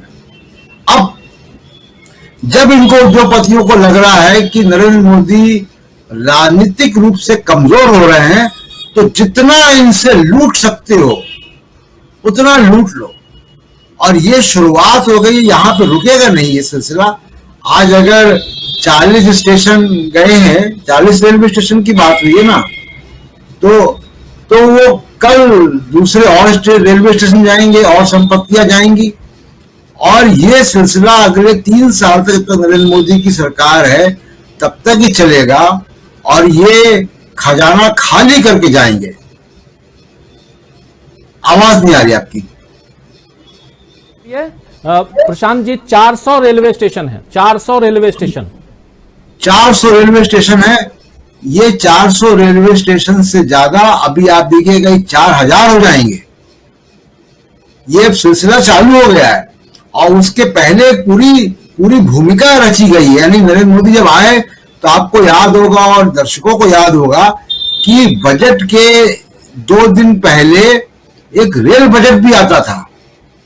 पूरे देश की जनता टीवी के सामने उस रेल बजट को देखती थी कि कौन सी नई रेलगाड़ियां चली हैं, किराए में कितना कम हुआ है, क्या नई सुविधाएं रेलवे दे रही है, ये पूरे देश की जनता देखती थी। वो रेलवे बजट कम किया गया, इसलिए कम हटा दिया गया रेलवे बजट, क्योंकि जनता का ध्यान रेलवे से हट जाए। अब वो रेल का बिकना तो बहुत साल से चर्चा में था, अब वो शुरुआत हो गई, और उसमें ये होगा कि रेलवे को मेंटेन करने की जो जिम्मेदारी है, ट्रैक्स को, सिग्नल्स को, जो जहां खर्चा है वो जनता करेगी अपने पैसे से। और मोदी साहब के जो चहेते उद्योगपति जो उनको चुनाव लड़वाते हैं, जो रैलियों में पैसा खर्च करते हैं, जो मीडिया में पैसे खर्च करते हैं नफरत हिंदू मुसलमान की फैलाने के लिए, वो लोग पैसा कमाएंगे रेलवे से। तो पैसा लगेगा जनता का, टिकट बढ़ेगा, नौकरियां जाएंगी रेलवे में लोगों की, और सबसे बड़ी बात, आरक्षण को खत्म करने की साजिश है। और उसके पहले ये तमाम तरीके से लेबर कानूनों में परिवर्तन ऑलरेडी कर चुके हैं। 8 घंटे की नौकरी अब 12 घंटे की हो चुकी है। ओवर टाइम लगभग खत्म हो गया है। जो मजदूर वर्ग है वो तमाम अपने अधिकार खो चुका है, और उसके बाद ये लाया जा रहा है ताकि मजदूर कर्मचारी कुछ कह ना पाए, और जो कुछ कहने की स्थिति में उनको हिंदू मुसलमान में फंसाए रखो। तो ये लेकिन उसके बाद भी राजीव जी, मैं ये कहूंगा कि इस देश ने अंग्रेज को भगाया है। अंग्रेज ने भी लूटने में कोई कसर नहीं छोड़ी थी। जब अंग्रेज आया था भारत में, तब भारत की इकोनॉमी दुनिया की 26% की इकोनॉमी के बराबर थी। वर्ल्ड जीडीपी का 26% भारत का था, और जब अंग्रेज छोड़ के गया तो 2% था। इतना लूटा उसने, अंग्रेज ने। ये भी इसी तरह से लूटेंगे, लेकिन इनके खिलाफ भी जनता खड़ी होगी। ये मुझे पूरा यकीन है कि जनता इनके खिलाफ भी खड़ी होगी, और उनको मालूम है, इनके चहेते उद्योगपतियों को मालूम है, 4-6 लोग जो हैं, कि जनता गुस्सा बढ़ रहा है और ये हिंदू मुसलमान अब नहीं काम कर रहा है, इसलिए जितना लूट सको देश को इनके मोदी जी के रहते हुए उतना लूट लो, और ये चल रहा है। बिल्कुल, इन्हीं सवालों के साथ, इन्हीं विचारों के साथ सीधे एक बार फिर से भारत शर्मा जी आपके पास आना चाहूंगा। क्या आपको लगता है कि जनता, भारत जी को लेके आइए स्क्रीन पर, भारत जी एक बार फिर से आपके पास, क्या आपको लगता है कि सियासी तौर पर प्रधानमंत्री नरेंद्र मोदी अब कमजोर होते हुए दिखाई दे रहे हैं? दूसरी तरफ जनता भी सारी चीजें देख रही है, एक गुस्सा जो है जनता के अंदर, वो चूंकि आप तमाम जगहों पे घूमते हैं, पिछले चुनावों में भी आपने अलग अलग राज्यों को कवर किया, देखा, आप गए, और अभी भी आप लगातार घूम रहे हैं, देख रहे हैं, और हमारे पूरे जो सर्वे होता है उसका एक अहम हिस्सा हैं आप।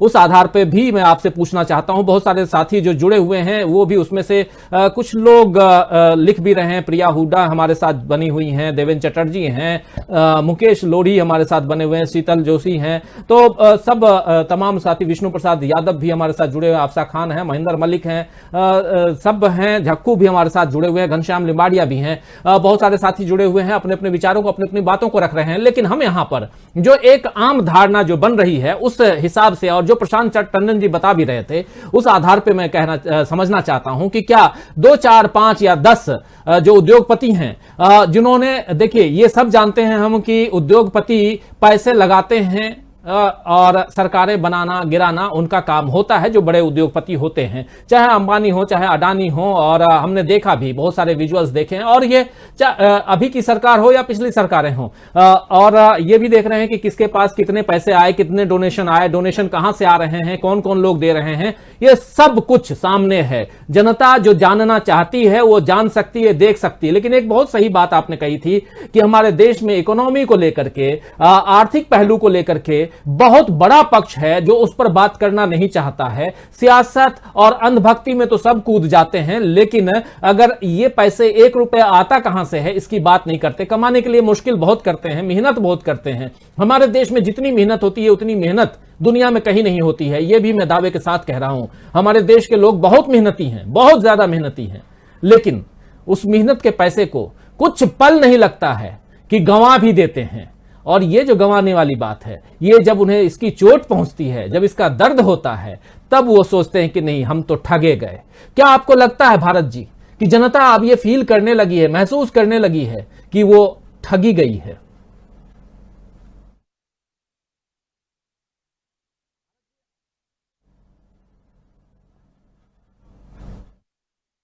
भारत जी की आवाज नहीं है। भारत जी आपने म्यूट कर रखा है, जरा ऑन कीजिए। बहुत महत्वपूर्ण सवाल आपसे पूछना चाह रहा था। खैर, भारत जी की आवाज नहीं आ रही, भारत जी की आवाज। लेकिन अमलेंदु जी, आप सवाल सुन रहे होंगे, इन्हीं सवालों का जवाब आपसे चाहूंगा। तब तक भारत जी को एक बार फिर से उनकी आवाज को जोड़िए और फिर सीधे फिर भारत शर्मा जी पर के पास आऊंगा। लेकिन अमलेंदु जी, देखिए राजीव जी, जनता के अंदर नाराजगी बढ़ रही है, इसमें तो कोई शक नहीं है। लेकिन जनता की नाराजगी जो है वो 5 साल के बाद ही मालूम पड़ सकती है। और जब 5 साल का वक्त आता है तो कुछ ना कुछ भाई लोग जो है ऐसी कार्यवाही कर देते हैं, जनता की नाराजगी जो दूसरी तरफ मुड़ जाती है। जैसे कि प्रशांत जी कह रहे थे कि लिंचिंग हो रही है और सांप्रदायिक उसके आधार पर विभाजन हो रहा है, और उसी बीच में जो है देश बेचा जा रहा है। आपने भी कहा कि उधर अफगानिस्तान का मसला चल रहा है, इंदौर का मसला चल रहा है, इधर नारायण राणे की गिरफ्तारी का मसला जो चला जा रहा है, और इसी बीच में देश बेच दिया जा रहा है। तो ये लोग ये करतब करने के माहिर हैं। और देखिए, इन्होंने जो है वो किसान कानूनों को भी कब लेकर आए, ये अब अध्यादेश लेके आए, जब देश जो था पूरा कोरोना के लॉकडाउन में था। तो ये आपदा में अवसर ढूंढने का हमारे प्रधानमंत्री का कर्तव्य है कि ये इसी तरीके से आपदा में जो है अपने मित्रों के लिए अवसर ढूंढते हैं, और आपदा जो है नाजिल भी करते हैं जनता के ऊपर। ऐसा नहीं है कि आपदा जो प्राकृतिक आपदा ही आती है, तमाम आपदाएं जो है वो सरकार के द्वारा बनाई हुई हैं और प्रधानमंत्री के द्वारा बनाई हुई आपदाएं हैं। तो प्रधानमंत्री पहले आपदा निर्मित करते हैं और उस आपदा में फिर अपने मित्रों के लिए अवसर निर्मित करते हैं, और फिर जो है देश बेच दिया जाता है चुपके से, और जनता को मालूम नहीं पड़ता। जनता को मालूम पड़ेगा 5 साल के बाद, जब जो है जनता के हाथ में जो है कटोरा भी नहीं रहेगा, तब मालूम पड़ेगा जनता को। तो जनता की भी समझदारी ये होनी चाहिए कि जनता भी चीजों को समझे। और सबसे बड़ी बात ये है, चूंकि हमारे देश की जनता जो है वो साक्षरता भले ही बढ़ रही हो, लेकिन बुद्धि जो है अभी नहीं बढ़ी है। और सबसे ज्यादा जो है पढ़े लिखे लोग जो है वो सबसे ज्यादा कहा जाए एक तरीके से तो वो निरक्षर है। साक्षर भले ही है, वो डिग्रियां लिए हुए हैं, लेकिन आर्थिक मामलों पे और राजनीतिक मामलों पे उनकी समझ जो है बिल्कुल जीरो है। और इसीलिए जो है इन तमाम मसलों पे जनता के बीच में कोई चर्चा नहीं होती है। और इस सरकार को इस चीज को हमारी सरकार जो है, खासतौर से मोदी सरकार जो है, ये अच्छे तरीके से समझ सकी है और ऐसा समझ ही नहीं चुकी है। ये माइंडसेट तैयार करने में भारतीय जनता पार्टी ने 30 साल से ज्यादा जो खर्च किए हैं, और जो एक शोषा छोड़ा गया कि राजनीति से कोई वास्ता नहीं होना चाहिए, युवाओं का राजनीति से कोई मतलब नहीं होना चाहिए, हम तो सब राजनीति को बहुत बुरा मानते हैं, राजनीति जो नहीं होनी चाहिए, हम तो राजनीति को छूते ही नहीं है, राजनीति से। तो जब ये माइंडसेट आपने तैयार कर दिया कि आप राजनीति छूते ही नहीं है, आपको राजनीति से घृणा है, तो जब राजनीति से घृणा हो गई तो आपको ये समझ में नहीं आया कि देश कब बिक गया, क्योंकि आपको तो राजनीति से घृणा है। तो सरकार जो निर्णय लेती है वो तो सब राजनीतिक होते हैं, वो तो गैर राजनीतिक नहीं होते हैं। देश बेचा जा रहा है, ये भी राजनीतिक निर्णय है। और चूंकि आपको राजनीति से घृणा है और आपको राजनीति की समझ ही नहीं है, आपको लगता है कि सारे राजनीतिक एक से हैं, तो देश बिक रहा है। आप मस्त हैं अपने में, मोबाइल आप चला रहे हैं, उस पर OTT प्लेटफॉर्म पे आप देख रहे हैं, मस्त हैं आप डिज्नी हॉटस्टार में। तो ये जो परिस्थितियां बनाई जा रही हैं, ये इसके पीछे जो है। और देखिए, फिर वही बात कहूंगा कि जिन लोगों को देश बेचा जा रहा है उनका भी बड़ा निवेश है इसमें। जनता को जो है अशिक्षित बनाने में उनका बड़ा निवेश है। और भारत जी जिस तरीके से कह रहे थे कि जो स्कूल जो है वो भी बेचे जाएंगे, बेचे नहीं जाएंगे, बेच दिए गए हैं। उत्तराखंड में जो है अंबानी जी को कई स्कूल चले गए हैं, और अब मध्य प्रदेश और में जो है कई स्कूल जो हैं वो संघ को बेचे जाने वाले हैं। तो जितने भी स्कूल बंद किए गए हैं, 3 से 4 लाख स्कूल पिछले 7 सालों में भारतीय जनता पार्टी की सरकारों में, उन सबको जो है संघ की जो अनुषंगिक संगठन है, शाखाएं हैं, उनको बेचा जा रहा है, या फिर अंबानी ईरानी को बेचा जाएगा। तो ये एक तरीके से देश बेचा जा रहा है। और मैं फिर वही कहूँगा कि इसको हमारी जनता जो है, खासतौर से जो पढ़ा लिखा तबका, जो अपने को पढ़ा लिखा कहता है, मैं फिर कहूँगा कि जो कहता है अपने को पढ़ा लिखा, तो कितना पढ़ा लिखा ये नहीं मैं नहीं समझता। वो अच्छे तकनीशियन हो सकते हैं, अच्छे वैज्ञानिक हो सकते हैं, अच्छे टेक्नोक्रेट हो सकते हैं, अच्छे बैंकर हो सकते हैं, लेकिन वह अच्छे पढ़े लिखे लोग नहीं। तो जब तक कि उनको ये समझ नहीं होगी पढ़ाई लिखाई की कि सरकार क्या फैसला ले रही है, उसके राजनीतिक निहितार्थ जो किस तरीके से आम जनता को प्रभावित करते हैं, तब तक देश बिकता रहेगा। और तब तक बिकता क्या रहेगा, अब ज्यादा समय थोड़ी बचा है। मोदी जी सब बेच के जाएंगे झोला उठाकर। उन्होंने पहले ही कहा मैं तो फकीर हूँ। मोदी जी वाकई में फकीर है। मैं मोदी जी के ऊपर कोई आरोप नहीं लगा रहा, मैं जानता हूँ। और मैं मेरी दिली मतलब मेरी जो है वो है आस्था है उनके प्रति कि वाकई में फकीर है। वो अपने लिए कुछ नहीं कर रहे हैं, जो भी कर रहे हैं अडानी अंबानी और जो भी कह लीजिए आप उनके लिए कर रहे हैं, अपने लिए मोदी जी कुछ नहीं कर रहे हैं। फकीर आदमी झोला उठाकर कहीं भी चल देंगे। तो इसलिए जो है देश की जनता को जो है समझना होगा चीजें कहाँ जा रही है। जी राजू जी, भारत जी आप तक मेरी आवाज आ रही है? जी बिल्कुल आ रही है। जी, सवाल आखिरी एक सवाल आपसे जो पहले भी आपसे लेना चाह रहा था, क्या सियासी तौर पर प्रधानमंत्री नरेंद्र मोदी अब कमजोर होते हुए दिखाई दे रहे हैं? देखिए राजीव जी, आज कितने कमजोर हो रहे हैं, अब ये मुझे लगता है इसका अभी फिलहाल मूल्यांकन तो नहीं किया जा सकता। इसलिए नहीं किया जा सकता क्योंकि जिस तरीके से समाज को विभाजित किया गया है ना। और अगर हम ये जो गुजरात मॉडल की जो मोदी जी बात करते थे, वही गुजरात मॉडल इस समय पूरे देश में है। तो गुजरात में जिस तरीके से वर्टिकल डिवाइड है ना। अब आप मतलब मैं जब गोधरा गया था दंगों के 1 साल बाद 1.5 साल बाद, तो मैंने वहां देखा था कि बिल्कुल मतलब जो गोधरा का जो मार्केट है उसमें आगे हिंदुओं की दुकान थी और पीछे मुसलमानों की दुकान थी। मुसलमानों की दुकानों पर सस्ता सामान मिलता था, लेकिन उसके बाद भी नहीं लोग खरीदते थे। तो जिस तरीके से आपने कम्युनल डिवाइड किया, तो जब तक ये डिवीजन नहीं होगा तब तक आप ये नहीं कह सकते कि मोदी जी की लोकप्रियता खत्म हो गई। ठीक है, एक चीज। दूसरी जो चीज है वो ये है कि आरएसएस 1925 में जब आरएसएस बना, तब से लेकर उसने सबसे ज्यादा काम बच्चों के बीच में किया, और वही बच्चे आज बड़े हो गए हैं। तो आज जो अभी अमलेंदु जी जिन बैंकर्स की और इनकी जो बात कर रहे हैं, असल में वो सब सरस्वती शिशु मंदिर के पढ़े हुए लोग हैं, जिनकी जिंदगी का एकमात्र उद्देश्य है जो आपसे इस तरीके से बहस करते हैं इतिहास को लेकर, है ना, कि मतलब आप खुद अगर थोड़ा बहुत पढ़े लिखे तो आपको शर्म आ जाती है। तीसरी चीज, मैं आपसे एक और बात कहता हूं। जब जेएनयू में जो भी नारे लगे थे, जो आज तक पुलिस प्रूफ नहीं कर पाई या उसकी कोई चार्जशीट उस तरीके से नहीं पेश कर पाई या वीडियो नहीं दे पाई, है ना, तो उस समय पूरे देश में एक कैंपेन चला और जो पढ़ा लिखा तबका है वो ये कहने लगा कि हमारे टैक्स के पैसे से ऐसे कॉलेज नहीं बनना चाहिए जहां देशद्रोही पैदा होते हैं। आप बताइए, रेलवे की जो पटरियां हैं वो किसके टैक्स के पैसे से बनी है? रेलवे के जो इंजन है, रेलवे के जो डब्बे हैं वो किसकी टैक्स के पैसे से बने हैं? जो पोर्ट बने हैं, जो एयरपोर्ट बने हैं, वो किसकी टैक्स के पैसे से बने हैं? तो आज जो लोग कल तक जो जेएनयू जो मतलब ये भी इसी देश में हो सकता है कि आप एजुकेशन के खिलाफ कैंपेन उठाएं, जबकि शिक्षा आप जानते हैं कि बहुत जरूरी है।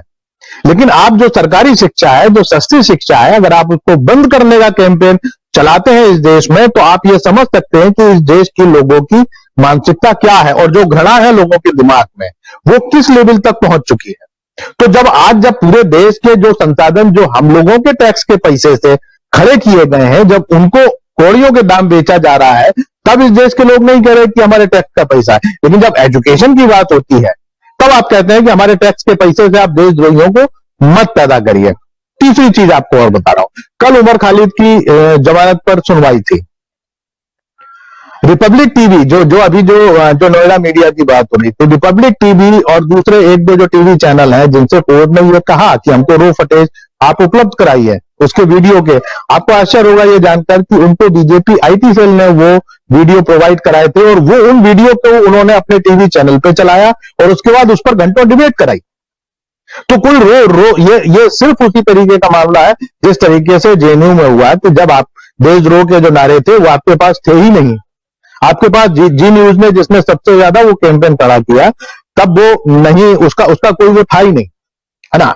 अब मैं एक और जो आपसे बात कहना चाह रहा हूं, जो आपने मुझसे पूछा मोदी जी की लोकप्रियता को लेकर, देखिए मोदी जी आज अलोकप्रिय होंगे या नहीं होंगे मुझे नहीं पता, लेकिन मैं एक जो बात है जो अभी मैं जो कहना चाहता हूं, हमने हिटलर का नाम सुना है, हमने नाजी पार्टी का नाम सुना है।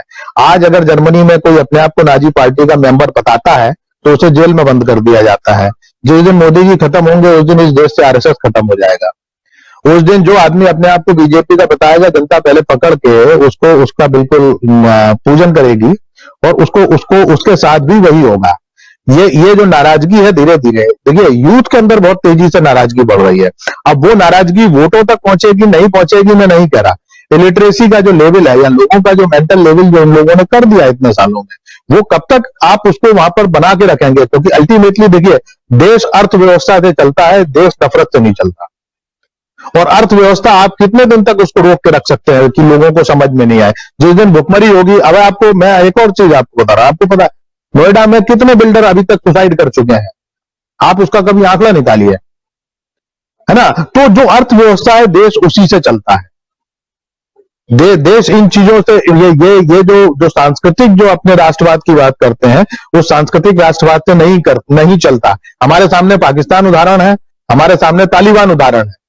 जब तालिबानियों की सरकार चली गई, जब कट्टरपंथियों की, तब पिछले 20 साल में वहां की जनता ने जो प्रोग्रेस की वो भी उदाहरण हमारे सामने है। और आज तालिबान के डर की वजह से लोग किस तरीके से निकल के भाग रहे हैं ये भी हम आज देख रहे हैं। निश्चित तौर पर आप ये मानिए आज मोदी जी लोकप्रिय रहेंगे या नहीं रहेंगे ये मैं नहीं जानता, लेकिन आने वाला जो वक्त है वो आरएसएस को खत्म कर देंगे मोदी जी, ये मेरा बिल्कुल अपना पूरा भरोसा है। जी राजीव जी, पूरा भरोसा है। और देखने वाली बात है कि आने वाले समय में क्या कुछ होता है, क्या कुछ होगा, ये बहुत महत्वपूर्ण है, क्योंकि अभी तो एक लंबी लिस्ट है, लंबी फेहरिस्त है, जिसमें हम देख रहे हैं कि बहुत कुछ बिक रहा है। 400 रेलवे स्टेशन अगर बिक रहे हैं, और बहुत सारे राहुल गांधी ने भी जो अपने बयान दिए, अपने वक्तव्य दिए, उसमें भी जो उन्होंने प्रेस कॉन्फ्रेंस की उसमें भी, लेकिन 25 हवाई अड्डे, 400 रेलवे स्टेशन, उसके अलावा सड़क है, रेलवे है, बिजली की सप्लाई है, नेचुरल गैस पाइपलाइन है, फिर प्रोडक्ट पाइपलाइन है, फिर उसका एविएशन यानी कि हवाई अड्डे और हवाई जहाज हैं, वेयर हाउस है, टेलीकॉम है, अर्बन रियल एस्टेट, जो कि नोएडा के की बात कर रहे थे अभी भारत शर्मा जी के, वहां के जो नोएडा के बिल्डर्स हैं वो उनमें से कई जेल में हैं और कईयों ने आत्महत्याएं कर ली। तो आत्महत्या कर ली, क्यों कर ली? माइनिंग है, ये तमाम जो बिकने की कगार पे हैं, जिनकी बोलियां लग रही हैं, वो समझने की जरूरत है। भारत जी कुछ बोलना चाह रहे हैं? मैं असल में प्रशांत जी ने भी एक बात कहा आरक्षण को लेकर। देखिए इस समय बीजेपी जो पूरा जो खेल कर रही है वो दलित और आरक्षणों को आकर्षित करने के लिए कर रही है। अभी जो पार्लियामेंट का सेशन था उसमें एक सवाल था, मेरे ख्याल से पी चिदम्बरम का सवाल था, जिसमें उन्होंने ये पूछा था कि प्राइवेटाइजेशन के बाद आरक्षण रहेगा कि नहीं। और उसमें सरकार ने यह कहा कि जो आरक्षण की व्यवस्था है वो केवल सरकारी संस्थानों में है।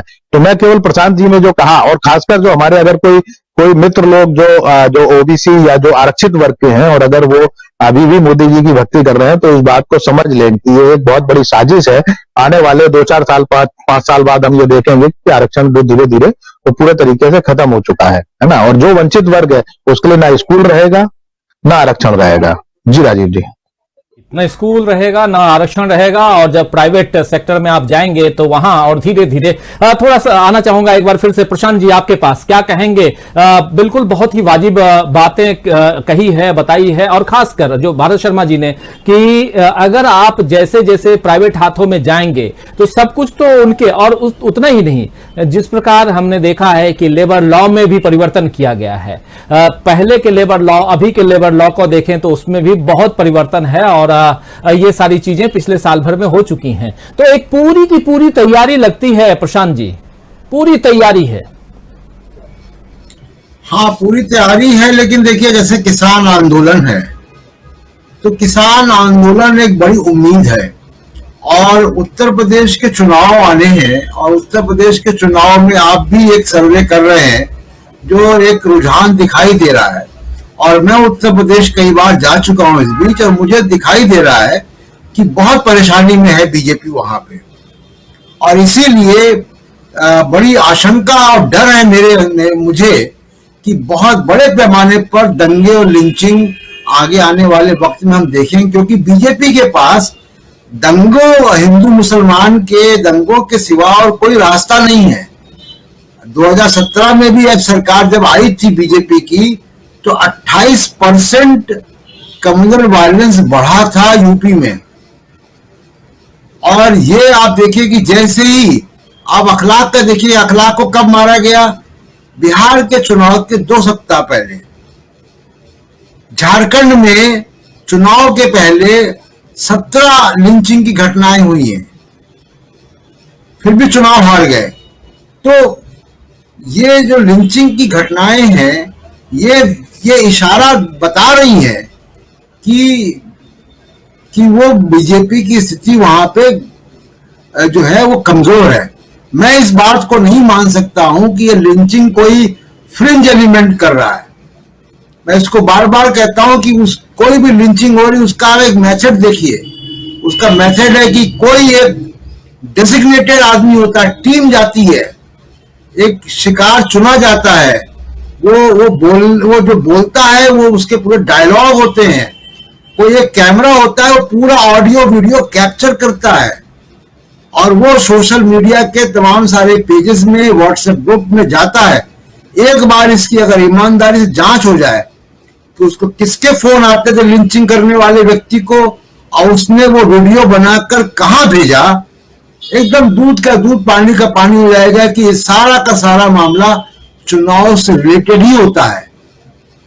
तो आने वाले वक्त में नफरत बहुत बढ़ाएंगे, लेकिन धीमे धीमे समाज इसको समझ रहा है, और मुझे उम्मीद है कि समाज इसको समझ रहा है और समझेगा, और इनको जवाब देगा माकूल तरीके से।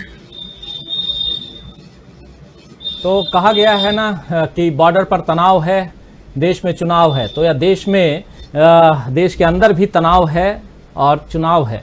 तो ये लेकिन जब तनाव वर्ड, हम टेंशन वर्ड जब हम इस्तेमाल करते हैं, तो ये बहुत खुश होने वाली बात नहीं है। बहुत दुखी मन से इस बात को, इस सेंटेंस को का इस्तेमाल, इस शब्द का इस्तेमाल करना पड़ता है, क्योंकि अगर चुनाव ऐसे ही लड़ा जाए तो आखिर चुनाव लड़ने वाले जो लोग हैं, नेता, राजनेता, वो तो अपने हिसाब से अपनी गोटी फिट कर लेते हैं, जैसी बिसात बिछाते हैं उस वैसी चालें चलते हैं, लेकिन पिसी जाती है जनता। और इसीलिए जनता को बहुत सोच समझकर कदम उठाना चाहिए, देखना चाहिए। और सबसे बड़ी बात जो भी प्रशांत जी कह रहे हैं, उस बात से हमारे दोनों साथी भी सहमत हैं कि किसान आंदोलन एक बहुत बड़ी उम्मीद है, बहुत बड़ी हिम्मत भी है, और उस हिम्मत को किसानों ने पिछले 8 महीने, इसी 26 तारीख को 9 महीने पूरे हो जाएंगे, और इस बात को समझना होगा कि आखिर इतने महीने, लगभग साल भर की ओर आप 12 महीने की तरफ बढ़ रहे हैं। और आखिर मुझे याद आ रहा है कि अक्टूबर की बात कहा करते थे राकेश टिकैत कि हम अक्टूबर तक बैठेंगे, 2 अक्टूबर तक बैठेंगे। तो मुझे लग रहा है कि अक्टूबर तक जाने वाला जो इनका उस समय इशारा था, वो पूरा होता हुआ दिखाई दे रहा है। कुछ बोल रहे थे प्रशांत जी?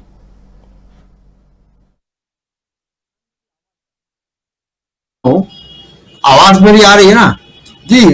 कि देखिए, जो नरेंद्र मोदी ने अपनी इमेज बनाई, और जो इनका गोदी मीडिया या नोएडा मीडिया, उसने उसको पूरा हवा भरी कि 56 इंच की छाती है वो।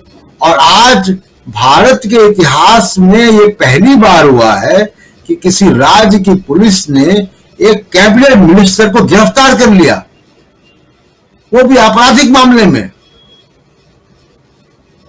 और ये कुछ नहीं कर पा रहे।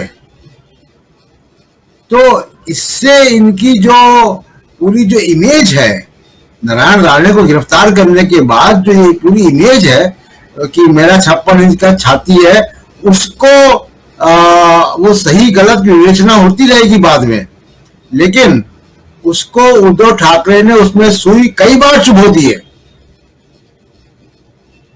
कह रहे हैं। और जी। अमलेंदु जी कुछ जोड़ना चाहते हैं? ये शायद पहली घटना नहीं है। जयललिता जब मुख्यमंत्री थी तमिलनाडु की और डीएमके जो था वो एनडीए सरकार के साथ शामिल था और तब टांग पकड़ के घसीटा हुई थी करुणानिधि जी की। तो मुझे लगता है शायद ये दूसरी घटना। करुणानिधि शायद उस समय थे, मतलब मैं ठीक से ध्यान नहीं दे पा रहा हूँ। करुणानिधि शायद उस समय केंद्र में मंत्री थे और करुणानिधि नहीं थे मंत्री उस समय। यूनाइटेड फ्रंट की गवर्नमेंट थी या मिनिस्टर नहीं थे? नहीं, कैबिनेट मिनिस्टर मेरी याद में तो पहली बार इस तरह से गिरफ्तार हुआ है, पहली बार। ये ओवरऑल अगर देखें, मेरी आवाज अगर बढ़ा दें तो ओवरऑल देखें तो जो परिस्थितियां हैं, कैबिनेट पहली बार हो या दूसरी बार हो, लेकिन अपने आप में ये एक शर्मनाक घटना है और किसी कैबिनेट मिनिस्टर को की गिरफ्तारी। लेकिन गिरफ्तार क्यों हुआ है कैबिनेट मिनिस्टर, ये सोचने वाली बात है कि आखिर गिरफ्तारी क्यों हुई है। अगर आप यहां एक बहुत इंपॉर्टेंट बात मैं कहने जा रहा हूं, अगर कोई मुख्यमंत्री भाषण देते वक्त ये कहता है कि कौन सा हम ये आजादी का दिवस मना रहे हैं, कंफर्म करता है, तो क्या बुराई है? अगर वो कंफर्म कर रहा है, भाई कम से कम आपकी तरह झूठ और गलत दलीलें तो नहीं दे रहा है, आपकी तरह झूठ और गलत तारीखें या दिन तो नहीं बता रहा है। तो अगर वो पूछ रहा है, मैं कोई तरफदारी नहीं कर रहा हूं, मैं शिवसेना को ज्यादा पसंद भी नहीं करता हूं, मैं साफ साफ कह रहा हूं कि उनकी जो पिछला जो उनका पूरा रहा है क्रियाकलाप, उसको मैं पसंद नहीं करता हूं, बहुत ओपन तौर पे मैं कह रहा हूं। लेकिन फिर भी उद्धव ठाकरे अगर पूछ रहे हैं कि हम आजादी की कौन से सालगिरह मना रहे हैं, इसे पूछ लिया तो क्या गलत किया? अगर मैं भी किसी चीज को आप लोगों के बीच, जनता के बीच ले आने से पहले तथ्यों को ठोक परख लेता हूं, अगर पूछ लेता हूं अपने ही सहयोगियों से, और कई बार कुछ गलत बोल देता हूं तो मेरे ईयरफोन में आवाज आती है कि सर ये ऐसे नहीं, ऐसे बता दिया जाता है प्रोड्यूसर की तरफ से, तो इसमें क्या गलती है? लेकिन अगर एक कैबिनेट मिनिस्टर बोले कि मैं रहता तो थप्पड़ मारता, ये क्या होता है? What is this? ये क्या सेंटेंस है? ये तो समझने की जरूरत है ना। और इस पर अगर गिरफ्तारी हो रही है, कानून अपने दायरे में काम कर रहा है। और मैं हमेशा कहता हूं कि इस देश के लोकतंत्र को और इस देश के संविधान को बरकरार रखना, बचाए रखना और उसकी इज्जत करना, उसकी मान मर्यादा का पालन करना और करवाना हम सबका फर्ज बनता है और ये करना चाहिए।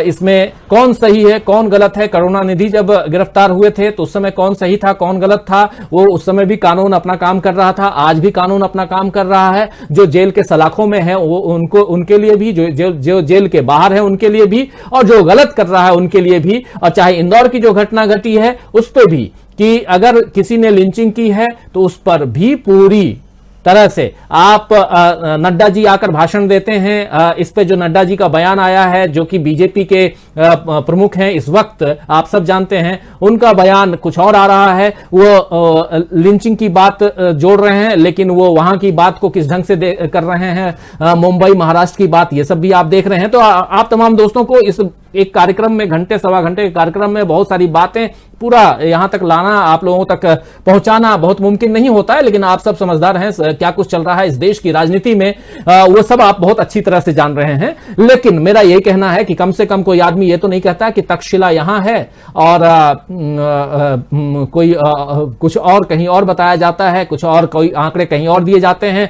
600 करोड़ लोगों ने मुझे वोट दिया, ये तक बताया जाता है। तो ये सब क्या है? उससे अच्छा है कि पूछ लो भाई। मेरा तो यही कहना है कि आप चाहे लंदन में जाके भाषण दो, आप चाहे यूनाइटेड किंगडम में, माफ करें, यूएसए में भाषण दो या कहीं और दो, चाहे आप लाल किले से भाषण दो। लाल किले के भाषण से भी इस बार गलतियां हुई हैं प्रधानमंत्री से, उन गलतियों को भी दोहरा बता देता हूं। आपने कहा कि कोई आदमी अगर है पश्चिम बंगाल का, आप बता रहे हैं असम का है, इसलिए कि उसका सरनेम असमिया है। तो ये क्या है? और उससे अच्छा है कि आप पूछ लीजिए, और अगर कोई पूछ रहा है तो आप कहोगे कि थप्पड़ मारेंगे। ये कहां तक सही है? शायद प्रशांत जी आप मेरी बातों से सहमत होंगे। बिल्कुल नहीं, बिल्कुल राजीव जी आप ठीक कह रहे हैं। अगर देखिए, उद्धव ठाकरे को की आलोचना, किसी मुख्यमंत्री की आलोचना करने का उनको पूरा अधिकार है, लेकिन आप गुंडागर्दी की भाषा बोलेंगे और मुख्यमंत्री नहीं किसी भी व्यक्ति के खिलाफ आप ये क्यों कहेंगे कि मैं थप्पड़ मार देता? ये कोई आप शालीनता के दायरे में रहकर ये राजनीतिक संस्कृति मोदी और अमित शाह ने क्रिएट की है इस देश में कि भाषा की मर्यादा को भूल कर लोग बात करते हैं। और मैं इस तरीके की गिरफ्तारी के बहुत पक्षधर नहीं हूं, लेकिन कानून को बिल्कुल अपना काम करना चाहिए कि कोई एक मंत्री भी है उसको भी मालूम होना चाहिए कि वो कहां पे गैर कानूनी काम कर रहा है। किसी को थप्पड़ मारने की बात करना गैर कानूनी है, धमकी है, और उनको गिरफ्तार किया गया, वो ठीक किया गया, बिल्कुल ठीक किया गया। लिख रहे हैं कि महाराष्ट्र के वर्तमान मुख्यमंत्री जी श्रीमान उद्धव ठाकरे जी का आज तक का बात आप सुन लेना राजीव जी, वो बहुत ही शालीन इंसान हैं, सरल शब्दों में बात करते हैं। बिल्कुल उनकी बातें अभी तक हमने जो सुनी है, आप बिल्कुल, मैं आपकी बातों से इत्तेफाक रखता हूं, सहमत हूं आपकी बातों से घनश्याम लिम्बाड़िया जी की, आप बिल्कुल सही कह रहे हैं। अभी तक जितनी बातें, उनके भाषण, उनकी बातें, उनके विचार जो सुना, वो बिल्कुल शालीनता है उनमें, इसमें कोई दो राय नहीं है।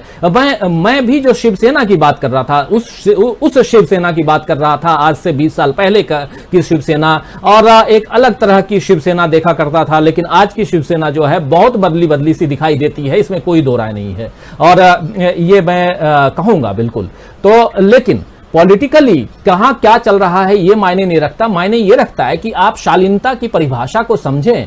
शालीनता तो आप में होनी चाहिए, कम से कम इतना तो होना चाहिए। आप किसी भी, यहीं पर बहुत सारे लोग मेरे खिलाफ भी लिखते हैं, आप लोग भी आपस में झगड़ते हैं, अपनी बातें करते हैं, लेकिन कम से कम मैं भी कहता हूं कि भाई आप इतनी मर्यादा तो रखो कि शब्दों की मर्यादा हो। आप कहोगे थप्पड़ मार देंगे, आप 4 गालियां दोगे, आप कुछ और कहोगे, ये कहां तक सही है? आप किसी को पसंद करो ना पसंद करो, ये अपनी अपनी आपकी मर्जी है, लेकिन आप किसी को सीधे कहो कि गोली मार देंगे, थप्पड़ मार देंगे, जान मार देंगे, या कुछ और कर देंगे, या 4 गालियां दे दो, ये तो इस सभ्य समाज में बर्दाश्त नहीं किया जाएगा। और इसके लिए कानून है हमारे देश में। अगर आप असंसदीय शब्द का इस्तेमाल करते हैं, अमर्यादित शब्दों का इस्तेमाल करते हैं, तो हमारे देश का कानून जो है वो अपने हिसाब से काम करेगा, और इसका पालन करना चाहिए, और हमको अपने संविधान के दायरे में रहना चाहिए। मेरा बस इतना ही कहना है। तो समय बहुत बीत चुका है, और बहुत गंभीर चर्चा और बहुत आयामों के साथ, अलग अलग बातों के साथ हम लोग इस चर्चा को कर रहे थे। देश नहीं बिकने दूंगा, देश नहीं झुकने दूंगा, देश नहीं मिटने दूंगा,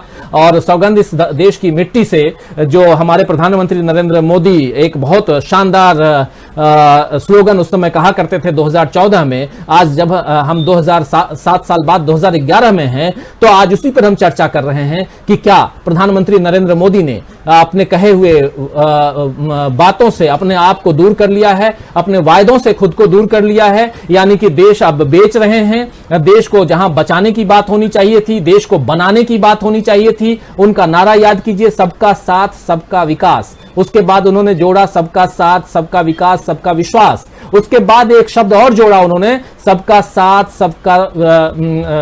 सबका विकास सबका विश्वास। अब उन्होंने जोड़ा है सबका प्रयास। तो क्या सबका प्रयास कैसे, ये तो समझना होगा।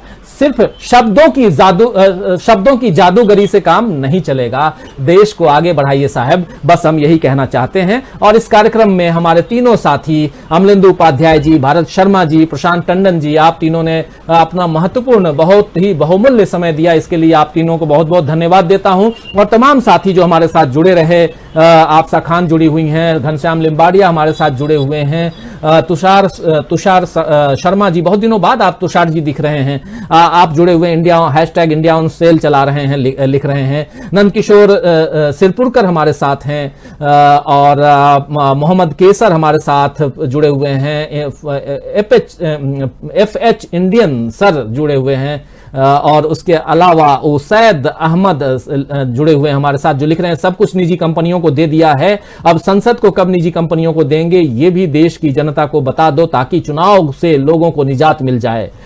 फिर मोहम्मद अशरफ आलम है जो कह रहे हैं बजरंग दल थाने का घेराव करे, जबरन गुंडों को छुड़वा कर ले जाए वो कानून था, और मॉब लिंचिंग को रोकने के लिए, गुंडों को पकड़वाने के लिए घेराव करे तो वो गैर कानूनी, उसके खिलाफ धाराएं लगाई गई हैं। वाह री सरकार वाह, कहना ना। विष्णु प्रसाद कह रहे हैं आप सा डियर कहाँ हो। अब यहाँ पर थोड़ा सा ये इन लोगों के आपस की बात हो रही है, लेकिन थोड़ा शब्दों की मर्यादा, इन सब का ख्याल रखिए। मुस्ताक शेख भी हैं हमारे साथ, देवेंद्र चटर्जी भी हमारे साथ हैं, जो कह रहे हैं कि अब जब दूसरी सरकार आएगी तब देश संभलने की बारी मतलब संभलने को भारी पड़ेगा, बदनामी होगी, बीजेपी की यही मंशा है। अनिल शर्मा भी जुड़े हुए हैं। तो तमाम साथियों, अब आप लोगों से विदा लेता हूं। मदीना का मुसाफिर, असलम चिश्ती, हेमंत कुमार, रूपराम गोगरवाल, एस यादव, उर्मिला जी भी हमारे साथ बनी हुई थी, बहुत सारे साथी, बहुत सारे लोग जो लगातार हमारे साथ जुड़ते हैं, देखते हैं। इन लोगों का भी साथ हमेशा रहा। सीमा खातून जुड़ी रही, सुभाष तिवारी जुड़े रहे, तो तमाम साथियों, शीतल जोशी जुड़े रहे, बड़े जोशीले हैं शीतल जोशी जी। तो सबका साथ और सबका विकास और सबका विश्वास और सबका प्रयास जो है प्रधानमंत्री नरेंद्र मोदी का नारा, वही यहां भी हम सबको एक साथ रहने की जरूरत है। एक साथ सब एक दूसरे से खींचतान, हंसी मजाक सब करें, लेकिन शब्दों की मर्यादा का पालन जरूर करें। यही मैं आप लोगों से अपील करूंगा, यही मेरी गुजारिश है। और आप जैसा जानते हैं कि यह कार्यक्रम वन वे नहीं बल्कि टू वे होता है। इसमें आप भी अपने विचारों को रखते हैं और आपके विचारों को समय समय पर मैं लेता हूं, पढ़ता हूं, देश दुनिया तक पहुंचाता हूं। तो आप लोग भी अपने शब्दों की मर्यादा का पालन करें और साथ साथ हमारे विचारों से आप सहमत हो या ना हो, लेकिन अपने विचार जब रखें, लिखें, तो ये जरूर ख्याल रखें कि उसके लिए कोई दलील हो, उसमें तथ्य हो। ये नहीं हो कि आप सीधे आप गलत बोल रहे हैं, झूठ बोल रहे हैं और बहुत तमाम बातें, ये इससे बाहर निकलिए। और जो मैं कह रहा था, हमारे विष्णु प्रसाद यादव जी चैलेंज कर रहे थे, लेकिन मैं ये बात अभी भी कह रहा हूं कि अगर आप सोशल मीडिया पे जाइए, आपकी रीच को कम किया जाता है। आप सोशल मीडिया पे अगर एंटी गवर्नमेंट लिखते हैं, कुछ ऐसी चीजें लिखते हैं जो आपको जो पसंद ना हो उस मंच को, तो उसके शेयर बटन को हटा दिया जाता है। और ये सब होता है। आप केयर कीजिए, देखिए, आपको सब समझ में आ जाएगा, देख लेंगे। रविकांत जी भी जुड़ गए हैं हमारे साथ, प्रवीणा खातून जी जुड़ गई हैं, माय फेवरेट न्यूज चैनल लिख रही हैं, बहुत धन्यवाद प्रवीणा खातून जी। शीतल जोशी जी भी हैं और साथ में तुषार जी भी हैं, और उसके साथ बबलू 5G बनारसी से जुड़े हुए हैं, मोहम्मद आलम भी हैं, गुड नाइट लिख रहे हैं। तो दोस्तों, अब आप लोगों से विदा लेने का वक्त आ गया है। आप लोग मुझे दीजिए इजाजत और देखते रहिए डीबी लाइव। गुड नाइट, शुभ रात्रि और शब बखैर।